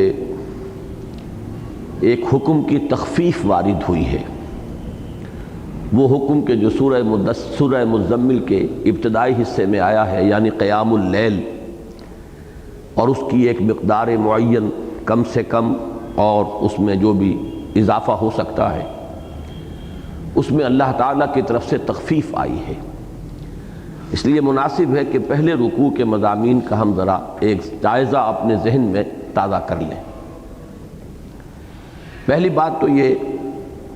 کہ میں نے آج یہ عرض کیا کہ اکثر حضرات کے نزدیک اس کی آیات 19 ہیں پہلے رکوع کی، تو یہ ذہن میں رکھیے کہ اصل میں آیات کی گنتی کے ضمن میں بھی بالکل اتفاق نہیں ہے، تھوڑا تھوڑا فرق ہے۔ جیسے کہ سورہ فاتحہ کے بارے میں بھی ہے کہ بعض قراء کے نزدیک صراط الذین انعمت علیہم غیر المغضوب علیہم ولا الضالین یہ ایک ہی آیت ہے، لیکن قراء کوفہ کے نزدیک یہ آیتیں علیحدہ علیحدہ ہیں۔ صراط الذین انعمت علیہم علیحدہ آیت ہے اور غیر المغضوب علیہم ولا الضالین علیحدہ آیت ہے۔ اور سورہ فاتحہ کے درس میں میں یہ بیان کر چکا ہوں بارہا، چونکہ اس کا موقع آیا ہے کہ یہی اختلاف ہے کہ امام شافعی رحمۃ اللہ علیہ آیت بسم اللہ کو شامل کرتے ہیں سورہ فاتحہ میں، تو ایک آیت وہ اور آخری دو آیتیں جو ہیں جو قراء کوفہ کے نزدیک ایک ہیں، وہ ان کو جو دو ہیں ان کو ایک شمار کر کے تو سورہ فاتحہ میں آیت بسم اللہ کو شامل کر کے تعداد 7 ہی رہتی ہے۔ امام ابو حنیفہ کے نزدیک آیت بسم اللہ ایک علیحدہ مستقل آیت ہے، بطور ایک علامت کے لکھی ہوئی ہے۔ قرآن حکیم کی 114 صورتوں میں سے 113 کے آغاز میں آیت بسم اللہ ہے، سوائے ایک سورہ توبہ کے۔ لیکن امام ابو حنیفہ کے نزدیک وہ کسی بھی صورت کا جز نہیں ہے، سورہ فاتحہ کا بھی جز نہیں ہے۔ یہی وجہ ہے کہ حنفی حضرات جب تلاوت شروع کرتے ہیں نماز میں تو وہ بسم اللہ کو جہراً نہیں پڑھتے، بلکہ یہ کہ الحمدللہ رب العالمین الرحمن الرحیم یہیں سے بات شروع ہوتی ہے۔ لیکن یہ کہ اہل حدیث حضرات اور شوافع جو ہیں وہ آیت بسم اللہ کو بھی جہراً پڑھتے ہیں، بسم اللہ الرحمن الرحیم الحمدللہ رب العالمین الرحمن الرحیم۔ معلوم یہ ہوا کہ یہ بڑا مائنر سا اختلاف ہے، لیکن یہ کہ اتحاد ہو جاتا ہے اوپر جا کر کہ دونوں کے نزدیک سورہ فاتحہ کی آیات 7 ہیں۔ آیت بسم اللہ کو شامل کیا تو وہ آخری دو آیتوں کو ایک شمار کیا، اور آیت بسم اللہ کو شامل نہیں کیا تو ان دو آیتوں کو علیحدہ علیحدہ شمار کر لیا۔ اب اس سے اندازہ کیجئے کہ اسی میں ایک اختلاف یہ بھی ہے کہ آیا 113 مرتبہ جو یہ آیت بسم اللہ قرآن مجید میں لکھی ہوئی ہے ہر سورت سے پہلے، قرآن مجید کی کل آیات کے شمار میں ان سب کو بھی گنا جائے گا کہ نہیں گنا جائے گا؟ اس اختلاف کے بنا پر 113 کا اختلاف تو یوں سمجھیے کہ صرف اسی ایک بات سے ہو جائے گا، جو ہر مرتبہ آیت بسم اللہ کو شمار کریں گے ان کی جو تعداد ہے وہ 113 بڑھ جائے گی، جو نہیں کرتے ہیں وہ 113 گھٹ جائے گی۔ جیسا کہ میں نے عرض کیا امام ابو حنیفہ کے نزدیک یہ نہ سورہ فاتحہ کی آیت ہے نہ کسی اور سورت کے اندر شامل ہے، یہ ایک علیحدہ آیت ہے اور علامتاً لکھی ہوئی ہے۔ باقی اصل میں تو یہ جز جو ہے وہ سورۃ النمل کا ہے، حضرت سلیمان نے جو خط لکھا تھا ملکہ بلقیس جو تھی سبا کی ملکہ، ان کو انہو من سلیمان و انہو بسم اللہ الرحمن الرحیم. تو یہ آیت مبارکہ قرآن کی آیت ہے، لیکن در حقیقت سورتوں میں یہ صرف سورۃ النمل میں شامل ہے. اسی طرح کے چھوٹے چھوٹے اختلافات اور بھی ہیں گنتی کے، لیکن یہ کہ اکثر و بیشتر جو گنتیاں ہیں وہ 6200 سے کچھ اوپر یہ ہے کہ جو مختلف قرآن ہیں اور مختلف جو بھی محققین ہیں انہوں نے گنتی کی ہے. تو یہ بڑا مائنر سا اختلاف ہے. یہاں میں اس لیے عرض کر رہا ہوں کہ سورہ مزمل کے پہلے رکوع کی قرائے کوفہ اور ہمارے پاس جو مصحف ہیں اور ہم لوگ جو قرآن پڑھتے پڑھاتے ہیں، یہ در حقیقت کوفے کے جو استاذ تھے قرات کے، در حقیقت انہی کی رائے پر ہے. تو ان میں تو سب جگہ آپ دیکھیں گے کہ پہلے رکوع کی جو ہیں آیات 19 اور دوسرے رکوع کی ایک، کل آیات 20. لیکن بعض حضرات کے نزدیک آیات ٹوٹل سورہ مزمل کی آیات 19 یا 18 بھی ہیں. اسی لیے میں نے آج کہا کہ اکثر حضرات کے نزدیک پہلے رکوع کی جو 19 آیات ہیں جو ہم پڑھ چکے، ان کے مضامین کا خلاصہ تھوڑا سا میں آپ کے سامنے بیان کر رہا ہوں کہ ان 19 آیات میں خطاب اگرچہ کفار سے بھی ہے، بالواسطہ بھی ہے، بلا واسطہ بھی ہے. بلا واسطہ یعنی ڈائریکٹ، خود براہ راست مخاطب ہو کر بھی اللہ تعالیٰ نے فرمایا انا ارسلنا الیکم رسولا شاہدا علیکم کما ارسلنا الی فرعون رسولا. تو یہ بالکل براہ راست خطاب ہے. اس سے پہلے جو ہے ذرنی والمکذبین اولی النعمت ومہلہم قلیلا ان لدینا انکالا وجحیما وطعاما ذا غصۃ وعذابا علیما. اب یہ جو خطاب ہے بظاہر حضور سے ہے صلی اللہ علیہ وسلم، لیکن اس میں بھی انذار اور دھمکی جو ہے وہ ان کفار و مشرکین کے لیے ہے جو حضور کی مخالفت کر رہے تھے. لیکن یہ کہ یہ جو خطاب ہے خواہ کفار سے وہ بالواسطہ ہے یا بلا واسطہ ہے، یہ تھوڑا حصہ ہے اس سورہ مبارکہ کا. اکثر میں نبی اکرم صلی اللہ علیہ وسلم سے براہ راست خطاب ہے اور واحد کے صیغے سے خطاب ہے. اس میں جو احکام آئے ہیں ذرا ان کو گن لیجئے. مجھے آج یاد آ رہے ہیں پروفیسر یوسف سلیم چشتی مرحوم، کل جمعے میں بھی ان کا تذکرہ آیا اور میں نے ان کے لیے دعائے مغفرت وہاں کی تھی. آج پھر مجھے وہ یاد آئے کہ وہ ایک ہندو فلسفے میں اور ان کے ہاں جو تصوف ہے اس میں ایک اشٹنگ مارگ کہلاتا ہے، یعنی 8 نکات پر مشتمل ایک پیوریفیکیشن آف دی سول، یا جسے ہم کہیں گے تقرب اللہ. مارگ کہتے ہیں راستے کو، شاہراہ کو، شارع کو. آج کل اگر آپ کہیں ہندوستان میں جائیں گے تو ہر جگہ مارگ لکھا ملے گا، گاندھی مارگ یعنی گاندھی روڈ. جیسے آپ کے ہاں شارع قائد اعظم ہے تو مارگ کہتے ہیں راستے کو. سلوک کے ان کے ہاں بھی 8 اصول ہیں، اور فرمایا کرتے تھے چشتی صاحب کہ سورہ مزمل میں بھی وہ 8 ہی احکام ہیں جو آئے ہیں. اگرچہ اس وقت جو میں بیان کر رہا ہوں 8 کا ہندسہ تو چونکہ میرے گنتی میں بھی وہی آیا، لیکن یہ کہ وہ مجھے یاد نہیں ہے کہ چشتی صاحب نے وہ بات اسی طور سے بتائی ہو. لیکن یہ کہ اشٹنگ مارگ، اشٹنگ جو ہے یہ 8 کے لیے ہے سنسکرت میں، چونکہ ایرین لینگویجز بہت قریب ہیں. ہشت جو ہے یہ فارسی میں 8 کے لیے، تو یہی اشٹنگ وہ جو ہے وہ اس میں سنسکرت میں ہے 8 کے لیے. تو اشٹنگ مارگ یعنی وہ راستہ جس کے اندر کے 8 مراحل ہیں یا جس کے لیے 8 احکام ہیں. تو اس کے حوالے سے وہ کہا کرتے تھے کہ قرآن مجید میں بھی وہ ایک سلوک کے لیے جو 8 چیزیں لازمی ہیں وہ سورہ مزمل میں آئی ہیں. اب یہ تو ایک تذکرہ ہے، اللہ تعالیٰ ان کی مغفرت فرمائے. اللہم اغفر لہ وارحمہ وادخلہ فی رحمتک وحاسبہ حسابا یسیرا. اس وقت میں یہ عرض کر رہا تھا کہ 8 احکام ہیں کہ جو اس سورہ مبارکہ میں حضور صلی اللہ علیہ وسلم سے براہ راست خطاب کر کے اللہ تعالیٰ نے دیے. میری تقسیم یہ ہے کہ ان میں سے 4 کا تعلق جو ہے وہ باطنی کیفیات سے ہے اور 4 کا ظاہری کیفیات سے. یہ تقسیم کلیتاً میری ہے، اس طرح کی کسی تقسیم کی طرف چشتی صاحب نے کوئی حوالہ نہیں دیا تھا، لیکن میں نے غور کیا تو مجھے معلوم ہوا کہ ایک بڑا توازن ہے اس میں، کہ ایک وہ احکام ہے کہ جن پر عمل نظر آ جائے گا اگر کوئی کر رہا ہے، وہ خارجی ایک شے ہے، اور ایک وہ کیفیات باطنی ہیں کہ جن کو ایک انسان خود ہی اپنے اگر گریبان میں جھانکے اور اپنے باطن کے اندر وہ غوطہ لگائے تو اسے محسوس ہوگا کہ وہ کیفیت ہے یا نہیں. جو ظاہری احکام ہیں ان میں سب سے پہلے ہے قیام اللیل، اور اس قیام اللیل کے لیے جو مقدار آئی کہ تھوڑے سے حصے کے سوا اکثر و بیشتر حصہ، مزید وضاحت یہ آئی کہ نصف کو تو سمجھو کہ یہ گویا کہ ایک یعنی جنرل جو اصول ہے، عام اصول تو رہے گا نصفہ، لیکن یہ کہ اس میں کبھی کچھ زیادہ کبھی کچھ کم، نصفہ او انقص منہ قلیلا او زد علیہ ورتل القرآن ترتیلا،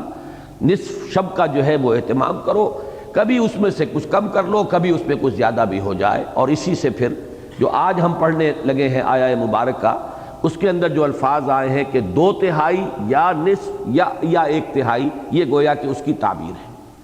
تو پہلا حکم ہے قیام اللیل، رات کو کھڑے رہنا۔ دوسرا حکم ہے ترتیل قرآن، یہ کھڑے ہونا جو ہے یہ صرف ایسے ہی کھڑے ہونا نہیں ہے، یا نماز کے اندر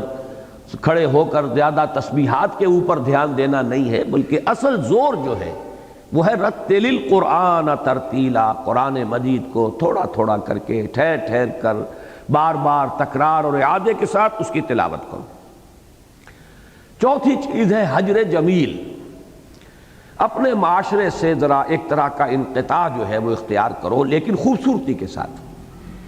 ایک ہے باطنی کیفیت، اس کا ذکر میں بعد میں کروں گا، لیکن یہ کہ یہ حجر جمیل جو ہے چونکہ یہ ظاہری ایک شے ہے، خوبصورتی کا اس میں ذکر ہے کہ علیحدگی تو اختیار کرو، لیکن یہ کہ وہ جیسا کہ اس سے پہلے میں نے عرض کیا کہ وہ لٹ مار کر علیحدہ ہونا نہیں ہے، بلکہ خوش اسلوبی کے ساتھ مہذب انداز میں، جس کو کہ سورۃ الفرقان میں کہا گیا ہے قالوا سلاما وَإِذَا خَاطَبَهُمُ الْجَاهِلُونَ قَالُوا سَلَامًا، اور بلکہ اس کو تیسرے نمبر پر آنا چاہیے تھا حجر جمیل سے بھی پہلے، وہ ہے ذکر اسم رب، وَاذْكُرِ اسْمَ رَبِّكَ، اس کے بارے میں جو مختلف اقوال ہیں وہ میں بیان کر چکا ہوں۔ اس وقت جو رائے میرے نزدیک راجح ہے صرف وہ بیان کر رہا ہوں کہ اسم رب سے مراد یہاں اور ذکر اسم رب سے مراد ہے اللہ سے دعا کرنا اس کے اسماء حسنہ کے حوالے سے۔ اس کی گویا کہ تفسیر ہے سورہ اعراف کی آیت نمبر 180، وَلِلَّهِ الْأَسْمَاءُ الْحُسْنَى فَادْعُوهُ بِهَا، اللہ ہی کے لیے ہیں یہ اسماء حسنہ، اللہ ہی کے ہیں، تو اس کو پکارو ان ناموں کے حوالے سے۔ مثلا یہ کہ ذکر کی ایک شکل یہ بھی ہو سکتی ہے اللہ اللہ اللہ، ایک ذکر کی شکل ہو سکتی ہے سبحان اللہ الحمدللہ، سبحان اللہ الحمدللہ، لا الہ الا اللہ، یہ سب ذکر کی شکلیں ہیں،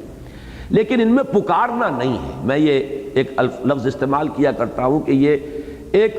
غیابی ذکر ہے، غیب میں ہو کر جیسے کہ ہم ذکر کر رہے ہیں اللہ اللہ اللہ، یا سبحان اللہ سبحان اللہ سبحان اللہ، یہ خطابی ذکر نہیں ہے، غیابی ذکر ہے۔ ایک ہے وہ خطابی ذکر جس میں کہ پھر اللہ سے ہم کلام ہونے کی کیفیت ہوتی ہے، یہ ہے بلند تر شکل ذکر کی، اور وہ یہ ہے کہ جب آپ اللہ سے مخاطب ہوتے ہیں، یا اللہ، یا عزیزو، یا قدیرو۔ اب یہ انداز جو ہے، جو میں نے حوالہ دیا تھا کہ سائیں عبدالرزاق صاحب کو میں نے، یہ نقشبندی سلسلے کے ایک بزرگ تھے، اس انداز میں ذکر کرتے ہوئے دیکھا اور ایک عجیب کیفیت محسوس کی ہے۔ تو فَادْعُوهُ بِهَا، اس کو پکارو اللہ کے ان ناموں کے ذریعے سے۔ تو میرے نزدیک یہ 4 احکام ہو گئے ظاہری، قیام اللیل، ترتیل قرآن، ذکر اسم رب یعنی اللہ کو پکارنا اس کے اسماء کے حوالے سے، اور چوتھے حجر جمیل۔ 4 ہی احکام ہیں کہ جو داخلی ہیں، داخلی کیفیات سے متعلق ہیں۔ تبتل الی اللہ، اندر بالکل یکسو ہو جائے آدمی کہ کسی اور سے کوئی امید، کوئی توقع، کوئی لالچ، کوئی متعلق نہ رہ جائے، بلکہ خوف بھی نہ رہ جائے، بلکہ لا حول ولا قوت الا باللہ پر اس درجے یقین ہو جائے کہ انسان گویا کہ کلیتاً اپنے رب کے ساتھ جڑ چکا ہے، اس کے دامن سے پیوستہ ہو گیا۔ یہ تبتل الی اللہ۔ دوسرا ہے توکل علی اللہ، کسی اور کا کوئی سہارا، کسی اور سے، کسی اور ذریعے پر کوئی دار و مدار، کوئی تکیہ، یہ کیفیت توکل جسے ہم کہتے ہیں، وہ بھی اللہ کے سوا کسی کے پاس، کسی کے ساتھ نہ رہ جائے۔ تبتل الی اللہ، توکل علی اللہ۔ اور نمبر 3 ہے وَاصْبِرْ عَلَىٰ مَا يَقُولُونَ، جو بھی لوگ کہیں، لوگ استہزاء کریں، تمسخر کریں، مذاق اڑائیں، بلکہ اس میں یہاں تک بھی ہو جانا چاہیے کہ انسان نہ اس سے متاثر ہو نہ مدح و ثنا سے متاثر ہو. تعریف ہو رہے ہو تو ایسا نہ ہو جائے تعریف کی جا رہی ہو کہ پھولے نہیں سما رہا انسان اپنی اس تعریف کی وجہ سے، بلکہ یہ کہ اس میں بالکل ہر اعتبار سے، اس لیے کہ صبر کے معنی جو ہے وہ جیسا کہ یہ ہمارے منتخب نصاب میں جب بحث آیا کرتی ہے صبر کی تو میں تفصیل سے عرض کرتا ہوں کہ صبر کے مختلف پہلو ہیں. صبر جو ہے علی الطاعہ بھی ہے، اللہ کی اطاعت پر جمے رہنا. صبر عن المعصیہ بھی ہے، معصیت سے اپنے آپ کو روکے رکھنا، یہ بھی صبر ہے. لالچ ہے، دل کے اندر ایک خواہش ابھر رہی ہے لیکن آدمی نے اپنے آپ کو تھام لیا، یہ بھی صبر ہے. تو صبر علی الطاعہ، صبر عن المعصیہ. اسی طریقے سے صبر عن البلاء، تکلیف آئی ہو، مصیبت آئی ہو، اس کو اوپر آدمی دعوت کے ضمن میں اقامت دین کی جد و جہد میں تکلیفیں آ رہی ہیں، مشکلات و مصائب ہیں، ان کو برداشت کرنا، جھیلنا. اسی طرح ٹیمپٹیشنز ہو، کہیں لالچ دیا جا رہا ہو، کہیں آپ کو کسی اور ذریعے سے کوئی، جس کو کہ ہم پڑھ چکے ہیں سورہ نون میں کہ ودوا لو تدہنوا فیدہنون، مداہنت کے لیے آپ کو کوئی لالچ دیا جا رہا ہو تو اس سے بھی اپنے آپ کو تھامنا، ٹیمپٹیشن سے بھی متاثر نہ ہونا اور پرسیکیوشن سے بھی متاثر نہ ہونا. یہ دونوں چیزیں درکار ہوتی ہیں اس شخص کے لیے یا ان اشخاص کے لیے کہ جو اللہ کے دین کا کوئی کام کرنا چاہتے ہیں دعوت اور اقامت کے میدان میں. تو وَاصْبِرْ عَلَىٰ مَا يَقُولُ میں صبر کو دونوں کے حساب سے لیجئے، اگرچہ یہاں پر چونکہ ابھی ابتدا کا دور تھا تو وہی تھا کہ مجنون کہا جا رہا ہے، کہا جا رہا ہے شاید کو آسیب آ گیا ہے، کوئی معلوم ہوتا ہے کہ شاید دماغی توازن درست نہیں رہا ہے. اس وقت پوائنٹڈلی جو ہے اس کا مطلب یہی تھا وَاصْبِرْ عَلَىٰ مَا يَقُولُونَ. اور چوتھی چیز ذَرْنِي وَالْمُكَذِّبِينَ، جھٹلانے والوں کے معاملے کو میرے سپرد کر دیجئے، اس کے بارے میں سوچئے بھی نہ، اس کے بارے میں غور و فکر نہ کیجئے، آپ کا یہ کام ہی نہیں ہے، ہم جانے وہ جانے، ہم ان سے نپٹ لیں گے. یہ بھی ایک خالص ذہنی اور نفسیاتی کیفیت ہے. ان کے بارے میں دل میں یہ خواہش ابھرے کہ اللہ تعالیٰ کیوں نہیں ان کو پکڑ رہا، کیوں اللہ ان کی رسی دراز کر رہا ہے. اس کے بجائے یہ کہ تفویض الامر الی اللہ، سارے معاملے کو میرے حوالے کیجئے، ان کے بارے میں کچھ سوچنے کی آپ کو کوئی ضرورت نہیں ہے، ہم ان سے نبٹ لیں گے. ذرنی والمکذبین اولی النعمہ. یہ چاروں کیفیات جو ہے کسی بھی داعی کے لیے، جو داعی بڑے بھی ہو سکتے ہیں چھوٹے بھی ہوتے ہیں، صحابہ کرام میں سے ہر ایک داعی تھا، صرف داعی محمد الرسول اللہ نہیں تھے صلی اللہ علیہ وسلم، وہ سب سے بڑے داعی تھے. وہ آیت میں نے بارہا آپ کو سنائی ہے سورہ یوسف کی، جس میں فرمایا گیا ہے کہ اے نبی کہہ دیجئے قل ھذہ سبیلی ادعو الی اللہ علی بصیرۃ انا ومن اتبعنی، کہہ دیجئے یہ اللہ کا راستہ ہے اور یہ میرا راستہ ہے، میں پکار رہا ہوں اللہ کی طرف، علی وجہ البصیرۃ، اندھیرے میں ٹامک ٹوئیاں نہیں مار رہا ہوں، نہ صرف میں بلکہ میرے اتباع کرنے والے میرے ساتھی وہ بھی اگر بلا رہے ہیں تو علی وجہ البصیرۃ بلا رہے ہیں. تو جیسے حضور داعی تھے، حضرت ابو بکر بھی داعی تھے. صحابہ کرام میں حضور کے بعد سب سے پہلے اور سب سے بڑے داعی جو ہیں وہ حضرت ابو بکر ہیں. عشرہ مبشرہ میں سے 6 چوٹی کے صحابہ وہ ہیں جو حضرت ابو بکر کی دعوت سے ایمان لائے، اور یہ سب سے بڑا اثاثہ اور سرمایہ تھا محمد رسول اللہ صلی اللہ علیہ وسلم کا. حضرت زبیر، حضرت طلحہ، حضرت عثمان، حضرت عبد الرحمن بن عوف، حضرت سعید بن زید، حضرت سعد بن ابی وقاص، ایک ایک آدمی 1-1 لاکھ کے برابر ہے، اور وہ لا کر حضرت ابو بکر نے حضور کی جھولی میں ڈالا ہے. تو میں یہاں جب داعی کا لفظ کہہ رہا ہوں تو کسی ایک فرد پر اس کو قیاس نہ کیجئے، جو بھی اللہ کی راہ میں دعوت دینا چاہتا ہے، اللہ کی طرف بلانا چاہتا ہے، اس کے لیے یہ باطنی کیفیات بھی چاروں بہت ضروری ہیں.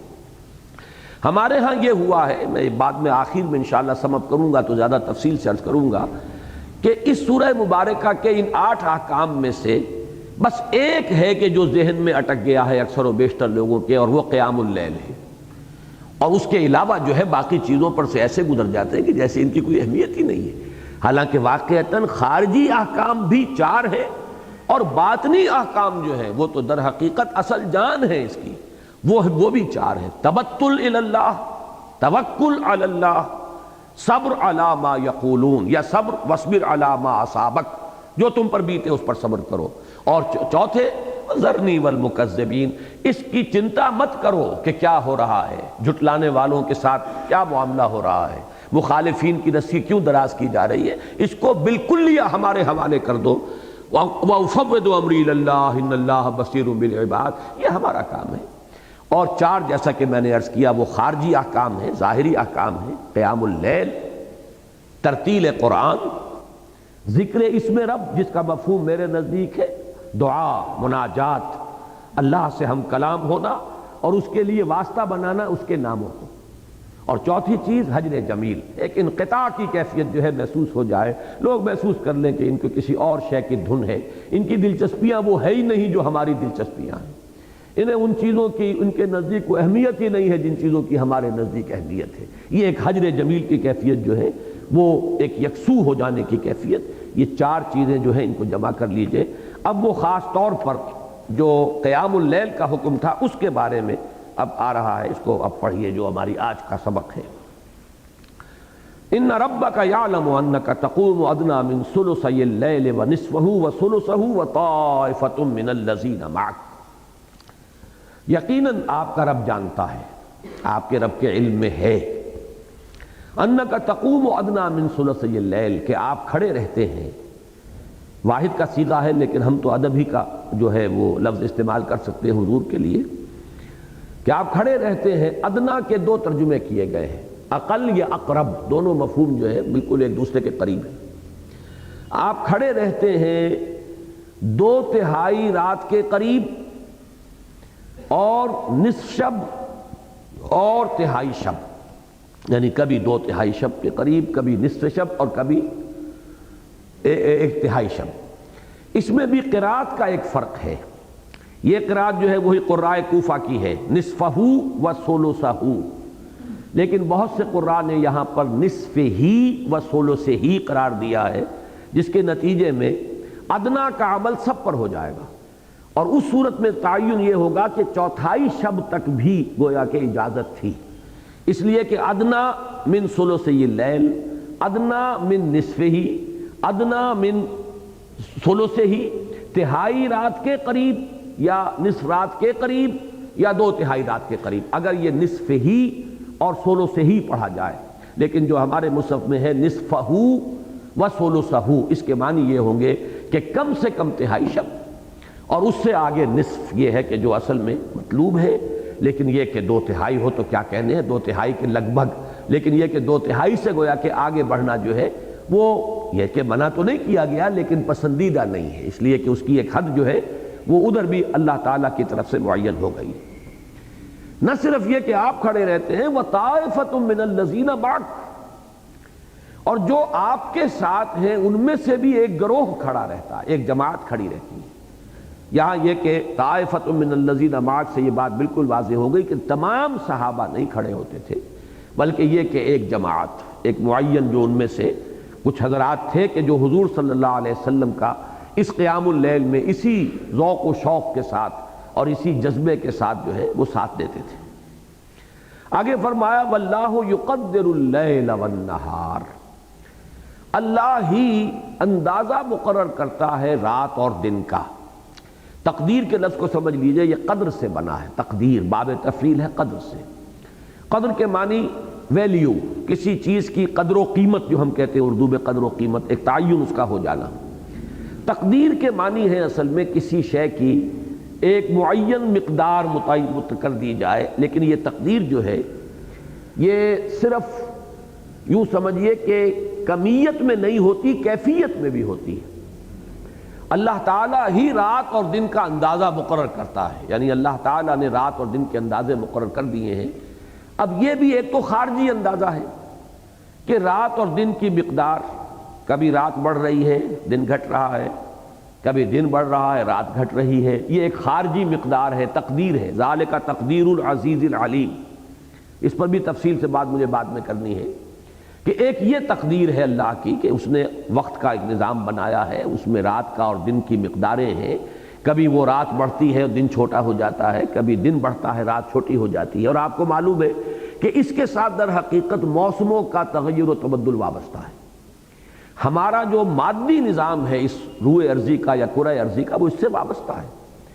اگر زمین جو ہے وہ اپنے محور پر سیدھی کھڑی ہوتی بالکل، اور یہ سورج کے گرد چکر لگاتی اسی ایک حالت کے اندر، تو نتیجہ یہ نکلتا کہ خط استوا پر ہمیشہ شدید ترین گرمی ہوتی، اور جو اوپر کا موسم ہے وہ بالکل ایک رہتا ہمیشہ، اوپر بھی اور نیچے بھی، ساؤدرن ہیمسفیئر میں بھی اور ناردرن ہیمسفیئر میں بھی، جو مقام جس جگہ کا ہے پورے سال اس کی جو ہے اس کے موسم کی کیفیت وہی رہتی۔ یہ جو 66 کے درجے سے اللہ نے اس کو جھکا دیا ہے، اب جب یہ زمین، یہ فضا کی رقاصہ، بڑا پیارا کبھی شعر کہا تھا احمد ندیم قاسمی صاحب نے، ندا میں آج کل ان کا انٹرویو چھپا ہے تو مجھے وہ اشعار بھی کچھ یاد آئے ان کے جو بڑے پسند آئے تھے، کہ یہ زمین، یہ فضا کی رقاصہ آدم نو کے انتظار میں ہے، وہ آدم نو درکار ہے اور اس کے انتظار میں ہے یہ زمین کی رقاصہ، کہ وہ کبھی، جس کو کہ علامہ اقبال نے مرد مومن کہا، قرآن کا مرد مومن، وہ کبھی دوسرے فلسفیوں نے بھی کہا، علامہ اقبال نے تو یہاں تک بھی کہا ہے کہ لابت خاک ساختن اینا سزد خدائے را، نقش دیگر تراز دے آدم پختہ تر بیار۔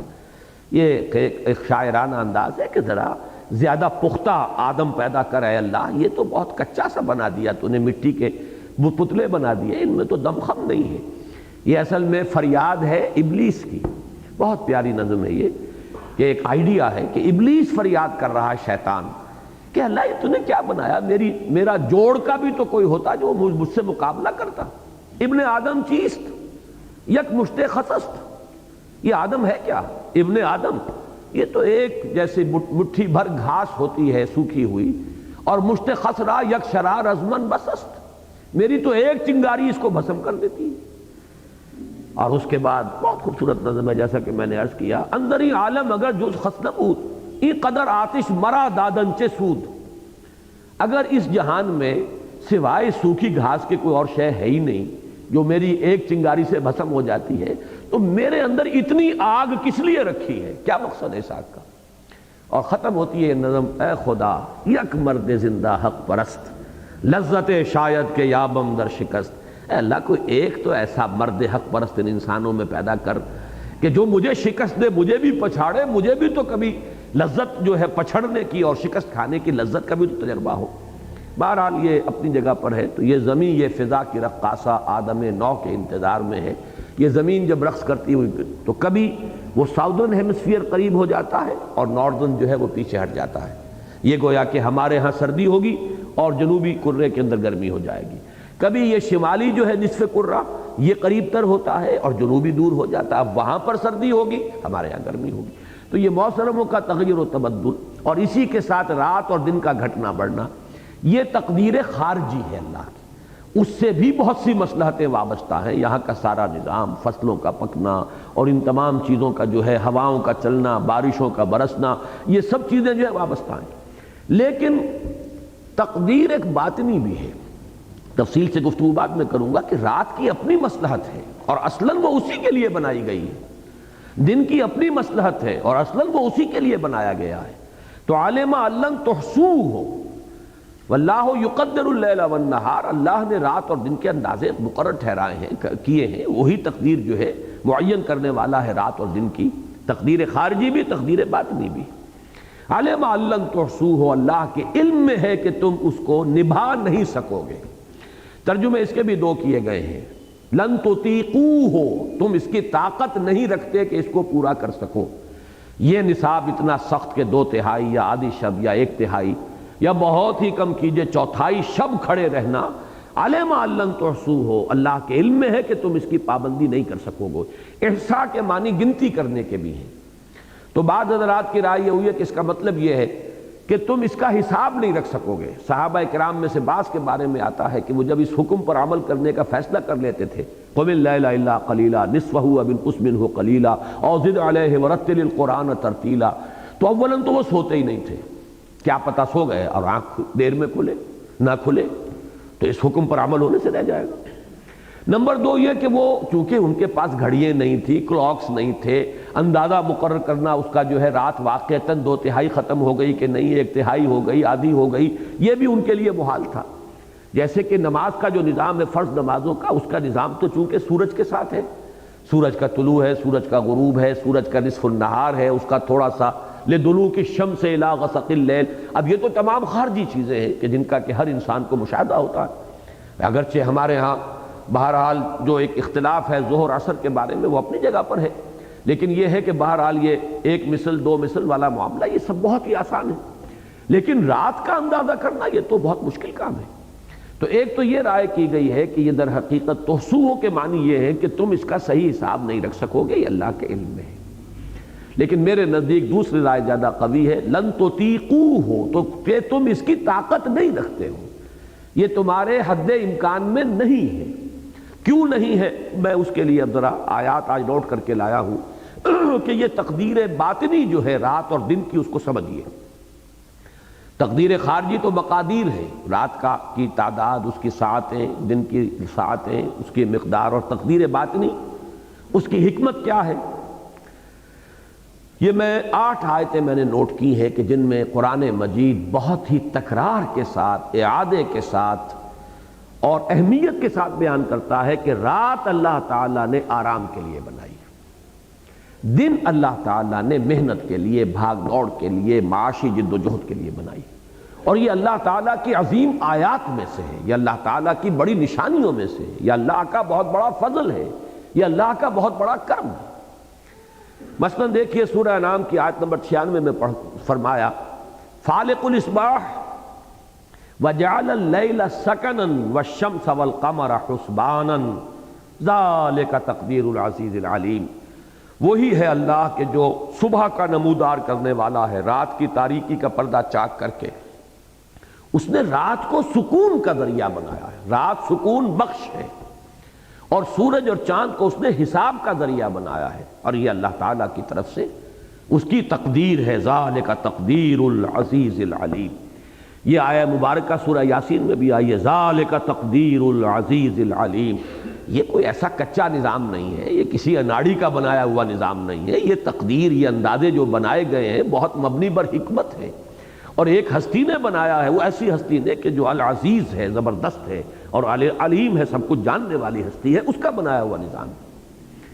تقریباً یہی مضمون سورہ بنی اسرائیل میں آیا تفصیل سے، یہ آیت نمبر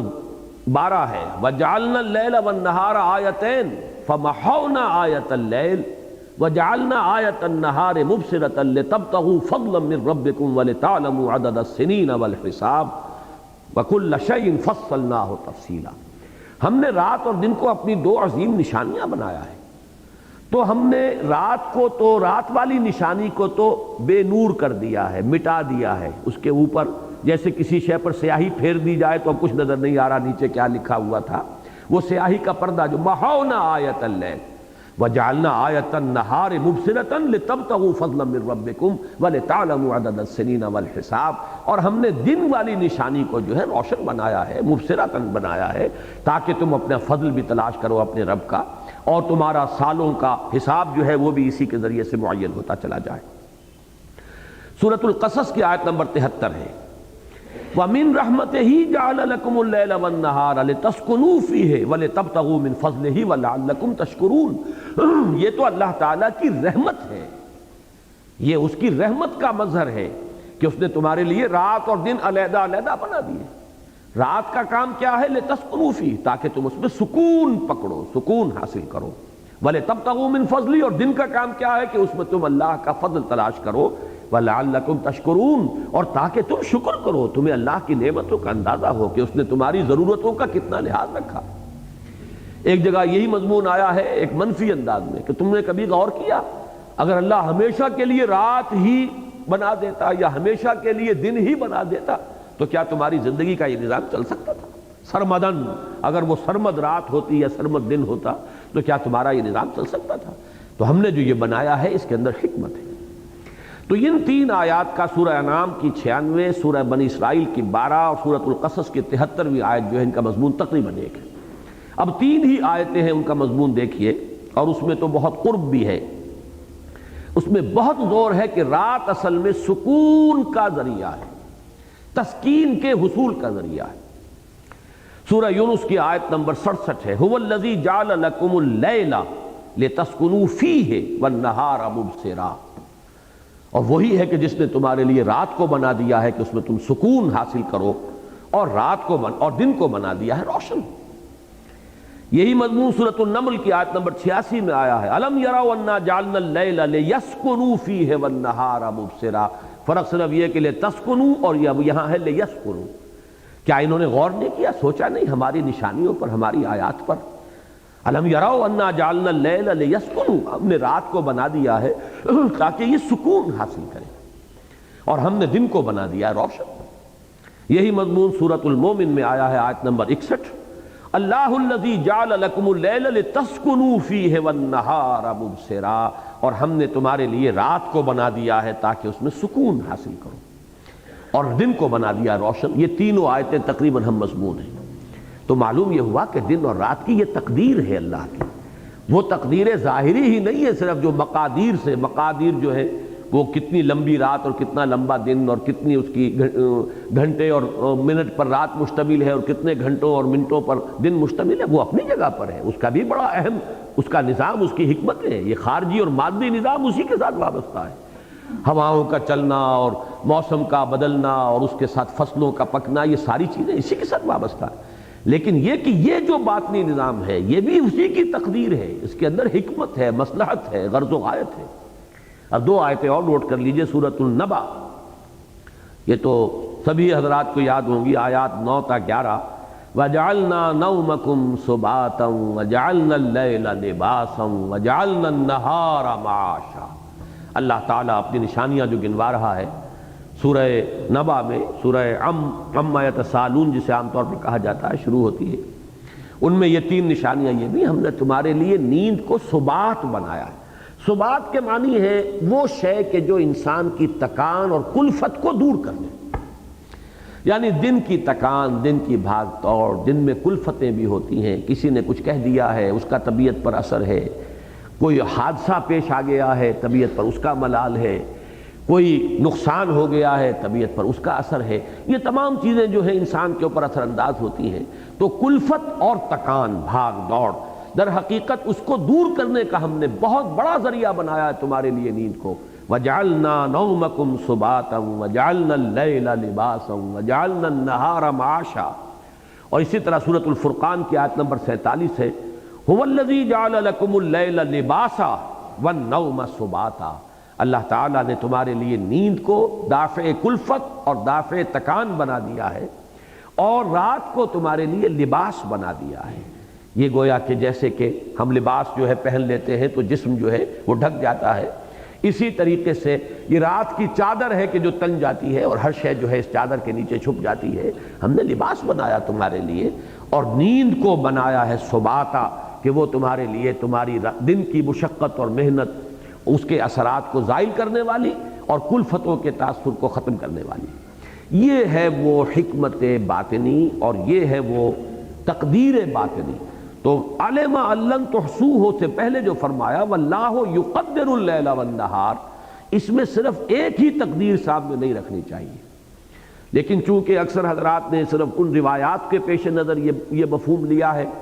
کہ وہ چونکہ اندازہ نہیں کر پاتے تھے، صحابہ پر بڑی مشقت تھی، بہت ہی ان کو ایک طرح کی یعنی تکلیف کا جو ہے سامنا تھا کہ ان کے پاس گھڑیاں نہیں تھیں، ان کے پاس اندازہ نہیں ہوتا تھا، تو سوتے بھی نہیں تھے کہ پتہ نہیں آنکھ نہ کھل سکے، اور پھر یہ کہ انہیں اندازہ نہیں ہوتا تھا کہ 1/3 شب ہو گئی ہے کہ نصف ہو گئی ہے کہ 2/3 ہو گئی ہے، تو پوری راتیں جاگتے گزر جاتی تھی۔ تو عالم لن تحصوہ کا مطلب یہ میرے نزدیک وہ بھی ہے مطلب، لیکن یہ کہ یہ تقدیر باطنی کہ در حقیقت ہم نے یہ نظام اس انداز کا بنایا نہیں ہے، یہ نظام مستقل نہیں ہے، ایک وقت میں کوئی ایمرجنسی ہے، کوئی خاص ایک ضرورت ہے، تب تو آدمی کر گزرتا ہے، لیکن یہ ہے کہ یہ مستقل نظام نہیں ہے۔ واللہ یقدر اللیل والنہار علم ان لن تحصوہ فتاب علیکم، فتاب علیکم تو اللہ نے تم پر عنایت فرمائی۔ یہ توبہ کا لفظ جو ہے دو طرفہ استعمال ہوتا ہے، بندے کے لیے بھی رب کے لیے بھی۔ جب بندہ اس لیے کہ توبہ کے معنی پلٹنا، رجوع کرنا، بندے کے لیے جب لفظ آئے گا تو الہ کے ساتھ آئے گا، توبو الی اللہ توبۃ نصوحا، اللہ کی طرف پلٹو، یا جیسا کہ خالص پلٹنا ہوتا ہے۔ اور جب اللہ کے لیے آتا ہے تو تاب علیہ، اس پر اس کی توبہ قبول فرما لی، یہ بھی ترجمہ ہم کر دیتے ہیں، بلکہ لیکن مفہوم کیا ہے لغوًا؟ متوجہ ہوا اس کی طرف اپنی عنایتوں کے ساتھ، اپنی رحمت کے ساتھ۔ گویا کہ اس کے پس منظر میں کیا شے ہے کہ بندہ جب معصیت کی روش اختیار کرتا ہے تو گویا کہ اس نے رخ موڑ لیا اپنے رب سے، روگردانی کر لی، یہی لفظ آتا ہے عام طور پر، تولا، اس نے روگردانی کر لی، اور پھر اس کا نتیجہ کیا نکلتا ہے؟ اللہ تعالیٰ بھی اپنی نظر عنایت جو ہے اس کی طرف سے پھیر لیتا ہے۔ یہ گویا کہ دو طرف عمل ہوا کہ بندے نے اطاعت سے منہ موڑا، اللہ نے اپنی عنایتیں جو ہے اس کی طرف سے ہٹا لی، توجہ اپنی اس کی طرف سے ہٹا لی، نظر عنایت پھیر لی۔ اب بندہ جب توبہ کرتا ہے اللہ کی طرف اور عزم مصمم کے ساتھ کہ پروردگار آئندہ یہ خطا نہیں کروں گا، پشیمانی اس کے دل میں ہے، اور پھر وہ ایک عزم مصمم کے ساتھ رجوع کرتا ہے، تو یہ ہے تابا اللہ، وہ اللہ کی طرف پلٹ آیا، اس نے اللہ کی طرف رجوع کیا، اور اللہ بھی پھر اپنی رحمتوں کے ساتھ، عنایتوں کے ساتھ ان کی طرف متوجہ ہو جاتا ہے، یہ تابا علیہ۔ تو یہاں پر فرمایا فتاب علیکم، تو اللہ نے تم پر عنایت فرمائی، شفقت فرمائی۔ فقرؤوا ما تیسر من القرآن، ابھی میں اس کے بارے میں تفصیل سے بعد میں عرض کروں گا، ابھی ترجمہ پڑھ لیجئے۔ تو پڑھ لیا کرو جو بھی میسر ہو، میسر بنا ہے یسر سے، آسان، یسر سے میسر، تیسیر باب تفعیل، میسر ہوگا یہ اسم فاعل، آسان کرنے والا، اور میسر جو آسان ہو گیا ہو، تو فقرؤوا ما تیسر منہ، بلکہ یہاں پہ تو باب تفاعل ہے، ما تیسر منہ، جو آسانی سے تمہیں حاصل ہو جائے وہ اس کو تم اتنی تلاوت کر لیا کرو، اتنی قرات کر لیا کرو۔ یہاں ایک بات یہ نوٹ کر لیجئے کہ فقرؤ سے مراد بھی یہاں صرف تلاوت نہیں ہے، بلکہ در حقیقت مراد ہے نماز میں تلاوت، اس لیے کہ یہ اصول ہے، کئی مرتبہ عرض کر چکا ہوں کہ مکی صورتوں میں بالخصوص ابتدائی مکیات میں نماز کے کسی ایک رکن کو بول کر مراد پوری نماز لی جاتی ہے، جیسے کہ سورہ مبارکہ کے شروع میں صرف قیام ایک رکن ہے نماز کا، صرف اس کا ذکر ہوا، قم اللیل الا قلیلا، اس کے معنی یہ نہیں کہ کھڑے رہو، بلکہ مراد ہے نماز پڑھا کرو رات کو، لیکن یہ نماز ایسی ہوگی ورتل القرآن ترتیلا، جس میں طول قنوت ہوگا، جس میں قیام بہت لمبا ہوگا، اس لیے کہ اس میں کھڑے ہو کر اللہ کی آیات کو تھوڑا تھوڑا کر کے بار بار تکرار کے ساتھ اپنے اندر اتارنا ہے، جذب کرنا ہے۔ تو وہاں پہ اگرچہ صرف لفظ قیام آیا ہے قم، لیکن اس کے معنی ہے نماز میں کھڑے رہو۔ یہاں پر اس کا دوسرا رکن ہے قرات، یہ بھی نماز کا ایک رکن ہے، یہ ایک علیحدہ بحثیں ہیں، فقہی بحثیں ہیں، کتنی قرات ضروری ہے، کتنی لازم ہے، کم سے کم کتنی مقدار پر نماز کی رکعت ہو جاتی ہے، یہ میرا اس وقت کا موضوع نہیں ہے، لیکن بہرحال ہر رکعت کے اندر سورہ فاتحہ تو آپ کو پڑھنی ہے۔ معلوم یہ ہوا کہ وہ بھی قرآن مجید میں سے ہے۔ پھر یہ کہ بعض رکعتیں ایسی بھی ہیں جن کے ساتھ مزید جو ہے قرات کی ضرورت نہیں ہے، لیکن اکثر میں اس کے بعد جو ہے، اور عام جو بات ہے وہ یہ ہے کہ 3 چھوٹی آیتیں یا ایک بڑی آیت، یہ تو اس کا جو مقدار ہے یہ اس کا گویا کہ کفایت کر جائے گی، لیکن یہاں مراد قرات سے قرآن مجید کی قرات یا قرآن مجید کی علیحدہ بیٹھ کر تلاوت نہیں ہے۔ فقرؤوا ما تیسر منہ، مراد ہے نماز میں کھڑے ہو کر رات کو پڑھ لیا کرو جتنا بھی آسانی سے میسر ہو جائے، جتنا بھی تمہارے لیے سہولت ہو۔ عَلِمَ أَن سَيَكُونُ مِنكُم مَرْضَىٰ، اللہ کے علم میں ہے، جانتا ہے اللہ کہ ان قریب تم میں سے کچھ لوگ بیمار بھی ہوں گے۔ اب یہ بھی وہ تمام چیزیں گنوائی جا رہی ہیں جو لن تحصوہ کا، گویا کہ یہ اس کی مزید وضاحت ہے کہ کیسے نہیں کر سکو گے۔ اس میں ایک تو یہ کہ اصولاً، جیسا کہ میں نے عرض کیا ہے، اصولاً تو یہ ہے کہ چونکہ رات اللہ نے بنائی آرام کے لیے، دن کی کلفتوں کو دفع کرنے کے لیے، رفع کرنے کے لیے، تو مستقل یہ نظام نہیں چل سکتا، لہذا ایک پہلو تو وہ آ چکا، لیکن یہاں پہ مزید وضاحت کی جا رہی ہے کہ اس پر اضافی فیکٹرز کی حیثیت سے یہ بھی ہے کہ عَلِمَ أَن سَيَكُونُ مِنكُم مَرْضَىٰ، اللہ کے علم میں ہے، اللہ جانتا ہے تم میں سے کچھ بیمار بھی ہوں گے، انہیں مرض لاحق ہوں گے۔ وَآخَرُونَ يَضْرِبُونَ فِي الْأَرْضِ يَبْتَغُونَ مِن فَضْلِ اللَّهِ، اور دوسرے وہ بھی ہوں گے تم میں سے، اب یہ منکم جو ہے یہ سب میں لگے گا، منکم سَيَكُونُ مِنكُم مَرْضَىٰ وَآخَرُونَ مِنكُم، گویا کہ تم میں سے ایسے بھی ہوں گے دوسرے کہ جو اللہ کی ضرب فی الارض کہتے ہیں سفر پر نکلنا، آدمی پاؤں مارتے ہوئے چلتا ہے تو گویا کہ یہ ضرب فی الارض ہے، زمین میں چلنا۔ یضربون فی الارض، زمین میں سفر کریں گے، قافلوں کی شکل میں جائیں گے، تجارت کے لیے جائیں گے۔ یبتغون من فضل اللہ، اللہ کے فضل کو تلاش کرنے کے لیے۔ یہاں بھی نوٹ کر لیجئے کہ فضل کا لفظ جو ہے قرآن مجید جو ہے انسان کی کمائی، تجارت ہو، کوئی اور پیشہ ہو، زراعت ہو، جو کچھ اس کے ذریعے سے ملتا ہے اسے فضل قرار دیتا ہے۔ یہ اس کا کسب نہیں ہے، فضل ہے۔ اگرچہ کہیں کہیں شاذ ہیں ایسی مثالیں، سورہ بقرہ میں ہے جہاں مما کسبتم جو آیا ہے اس میں مراد ہے کمائی، جو مال کی کمائی انسان کرتا ہے۔ اکثر و بیشتر یہ لفظ ہے جو کمائی کے لیے جو آتا ہے وہ فضل ہے۔ سورہ جمعہ کی وہ آیت تو آپ میں سے اکثر کے ذہن میں ہوگی، فَإِذَا قُضِيَتِ الصَّلَاةُ فَانتَشِرُوا فِي الْأَرْضِ وَابْتَغُوا مِنْ فَضْلِ اللَّهِ، جب نماز ادا ہو چکے، پوری ہو جائے، تو پھر تمہیں اجازت ہے کہ تم زمین میں منتشر ہو جاؤ، پھرو، گھومو اور اللہ کے فضل یعنی رزق کو تلاش کرو۔ تو اللہ کے علم میں ہے کہ کچھ اور ہوں گے تم میں سے کہ جو سفر کریں گے تجارت کی غرض سے، اور وہ اللہ کے فضل کی تلاش میں ادھر سے ادھر جائیں گے۔ وَآخَرُونَ يُقَاتِلُونَ فِي سَبِيلِ اللَّهِ، اور دوسرے اور ہوں گے تم میں سے جو اللہ کی راہ میں جنگ کریں گے، قتال کریں گے۔ اب قتال میں ظاہر بات ہے کہ بڑی ہی ایک اضافی مشقت ہے، جو دن میں کبھی ایسا ہوتا ہے کہ دشمن کا تعاقب کر رہے ہیں آپ اور بڑی تیزی کے ساتھ جا رہے ہیں، اور پورا دن جو ہے آپ جو ہے تیزی کے ساتھ آپ نے سفر کیا ہے، کبھی کسی اور سفر کیفیت کے اندر، کبھی فرض کیجئے صبح سے شام تک جو ہے وہ جنگ رہی ہے اور آدمی بالکل کسا ہوا رہا ہے اور اس نے اس جنگ کے اندر عملاً حصہ لیا ہے، تو اس میں بھی پھر رات کے وقت تو ضرورت ہوگی کہ آرام ہو۔ رات کے وقت ان کی قوتیں جو ہیں، جسے کہا جاتا ہے انگریزی میں ریجوینیشن، وہ قوتیں اور توانائیاں دوبارہ ان کے اندر عود کرائیں، اور اس کے لیے انہیں آرام کی ضرورت ہوگی۔ تو یہ تین چیزیں گویا کہ اضافی یہاں پر بیان فرما دی کہ علم ان تحصوہ میں، جہاں وہ تقدیر باطنی بھی ہے کہ ایک نظام جس پر اس دنیا کو اللہ نے بنایا ہے، اور تمہارا جسمانی نظام بھی اسی کا ایک حصہ ہے۔ انسان کا جسمانی نظام اس دنیا کی جو مادی تقدیر ہے اس کا حصہ ہے، اس کا پابند ہے۔ آدمی نہیں کھائے گا تو مر جائے گا۔ تو یہ ضرور ہے کہ کچھ لوگ زیادہ نفس کشی کی اور بھوک کی برداشت کی اپنے اندر عادت ڈال لیں گے، ہو سکتا ہے کوئی شخص مہینے 2 مہینے نہ کھائے اور موت نہ آئے، لیکن بہرحال کھانا پڑے گا اس کو، اور اگر نہیں کھائے گا مستقلاً تو بہرحال مر جائے گا۔ ہوا نہیں ہوگی تو موت واقع ہو جائے گی۔ تو مختلف چیزیں ہیں کہ جو اس دنیا کا جو مادی نظام ہے اس کے ساتھ وابستہ ہیں، اور تمہارا اپنا جسمانی نظام بھی اسی کا ایک جز ہے۔ تو علم ان لن تحصوہ فتاب علیکم فاقرؤوا ما تیسر من القرآن، علم ان سیکون منکم مرضی وآخرون یضربون فی الارض یبتغون من فضل اللہ وآخرون یقاتلون فی سبیل اللہ فاقرؤوا ما تیسر منہ، تو پڑھ لیا کرو جو بھی اس میں سے میسر ہو، جتنا آسانی کے ساتھ، اور جتنا بھی تم بغیر کسی بہت زیادہ تکلف اپنے اوپر اور بہت زیادہ تحمل اور بہت زیادہ مشقت اپنے اوپر برداشت کیے بغیر جتنا کر سکو کھڑے ہو جایا کرو، پڑھ لیا کرو، اور پڑھنا پھر وہی ہوگا کھڑے ہو کر قرآن نماز میں پڑھنا۔ وَأَقِيمُوا الصَّلَاةَ وَآتُوا الزَّكَاةَ وَأَقْرِضُوا اللَّهَ قَرْضًا حَسَنًا،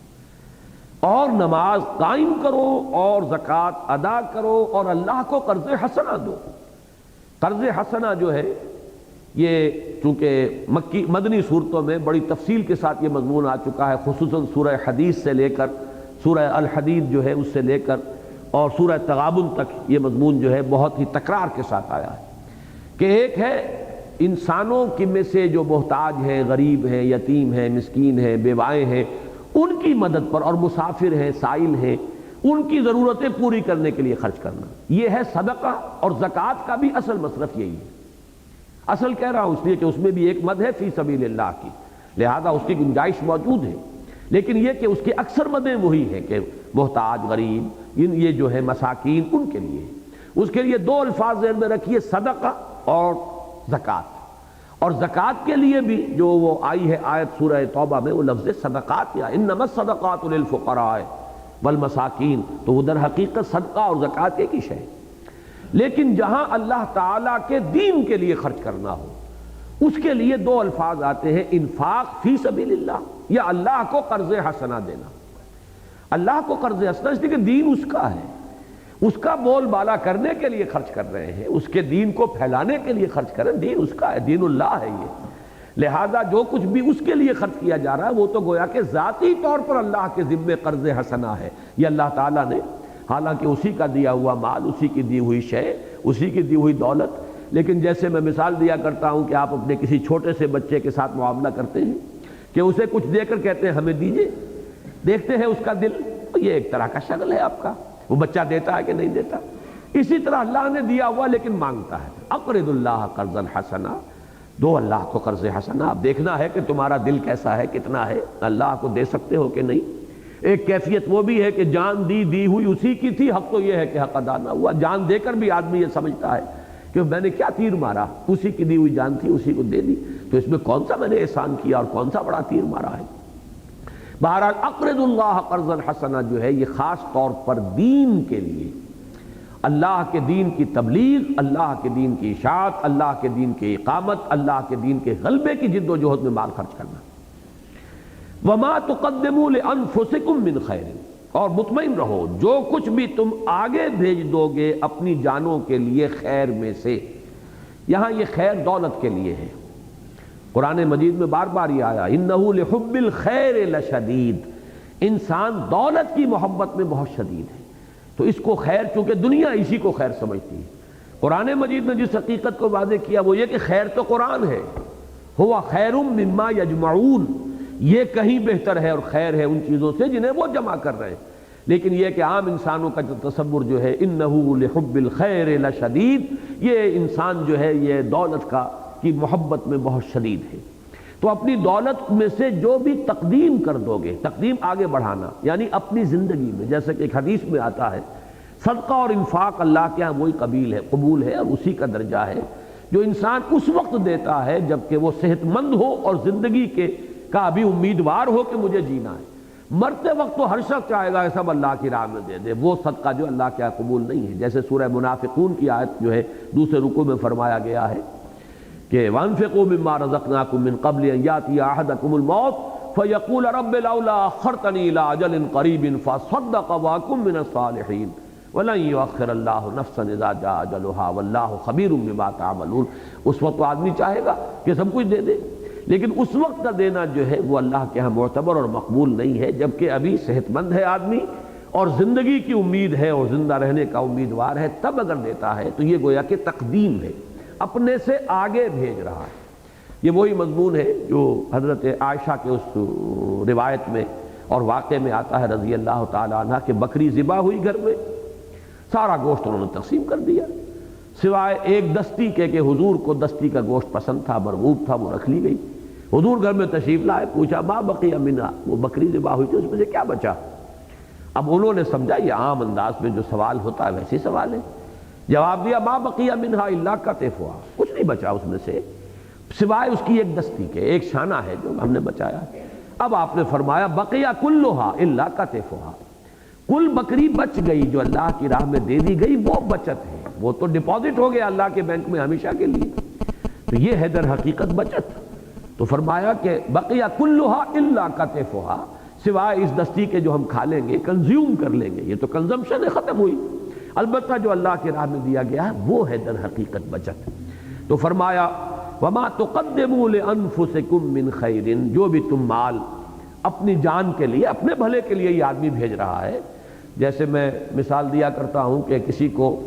فرض کیجئے کہ یہ اندیشہ ہے کہ مجھے ملک سے باہر نکال دیا جائے گا، تو وہ پہلے ہی سوئٹزرلینڈ کے بینکوں میں کروڑوں روپے جمع کرا دے الٹے سیدھے طریقے سے، کمائی کر کے اور غبن کر کے اور دھوکے دے کر، تو پھر اسے کیا اندیشہ ہے کہ مجھے جانا ہے، کیا ہے، جائے گا اس لیے کہ اسے پتا ہے میرا تو کروڑوں روپیہ جمع ہے۔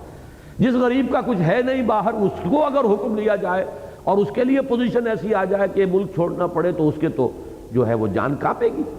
تو یہی حال ہے، جس اللہ کے بندے نے اپنی کمائی اللہ کے بینک میں جمع کرائی ہوئی ہے اسے موت سے کیا ڈر، جب بلاوا آ جائے۔ نشان مرد مومن باتوں گویم چو مرگ آیا تبسم پر نبے اس، لیکن جس نے آگے کچھ بھیجا نہیں وہ کیسے جائے؟ اس کو تو فرشتے جو ہے گھسیٹ کر لے کر جائیں گے۔ ایک حدیث میں آتا ہے کہ بندہ مومن کی جان ایسے نکلتی ہے، اور یہ بھی اب دیکھیے یہاں پہ آج خارجی اور باطنی کا ذکر ہو رہا ہے، یہ خارجی کیفیت نہیں ہے، یہ باطنی کیفیت ہے۔ خارجی کیفیت میں تو بہت سے اللہ والوں پر بھی عالم نزع جو ہے وہ بھاری گزرتا ہے، اور خود حضور پر عالم نزع بہت بھاری گزرا ہے۔ یہ تو بالکل صحیح روایات ہیں سیرت کی کہ آپ پر خاصی سختی آئی ہے، یہاں تک کہ جب حضرت فاطمہ پکار اٹھی ہیں واہ بتا ہائے میرے ابا جان کی یہ سختی، تو حضور نے فرمایا بیٹی تمہارے والد پر اب آج کے دن کے بعد کبھی کوئی سختی نہیں آئے گی۔ تو اس لیے اس حدیث کو قیاس ظاہر پر مت کیجیے، بلکہ یہ بھی ایک باطنی کیفیت ہے کہ جب جان نکلتی ہے تو حدیث میں آیا ہے کہ ایسے جیسے کہ بند مشکیزہ ہوتا ہے تو اس مشکیزے میں سے ایک بوند ٹپک گئی، اس کی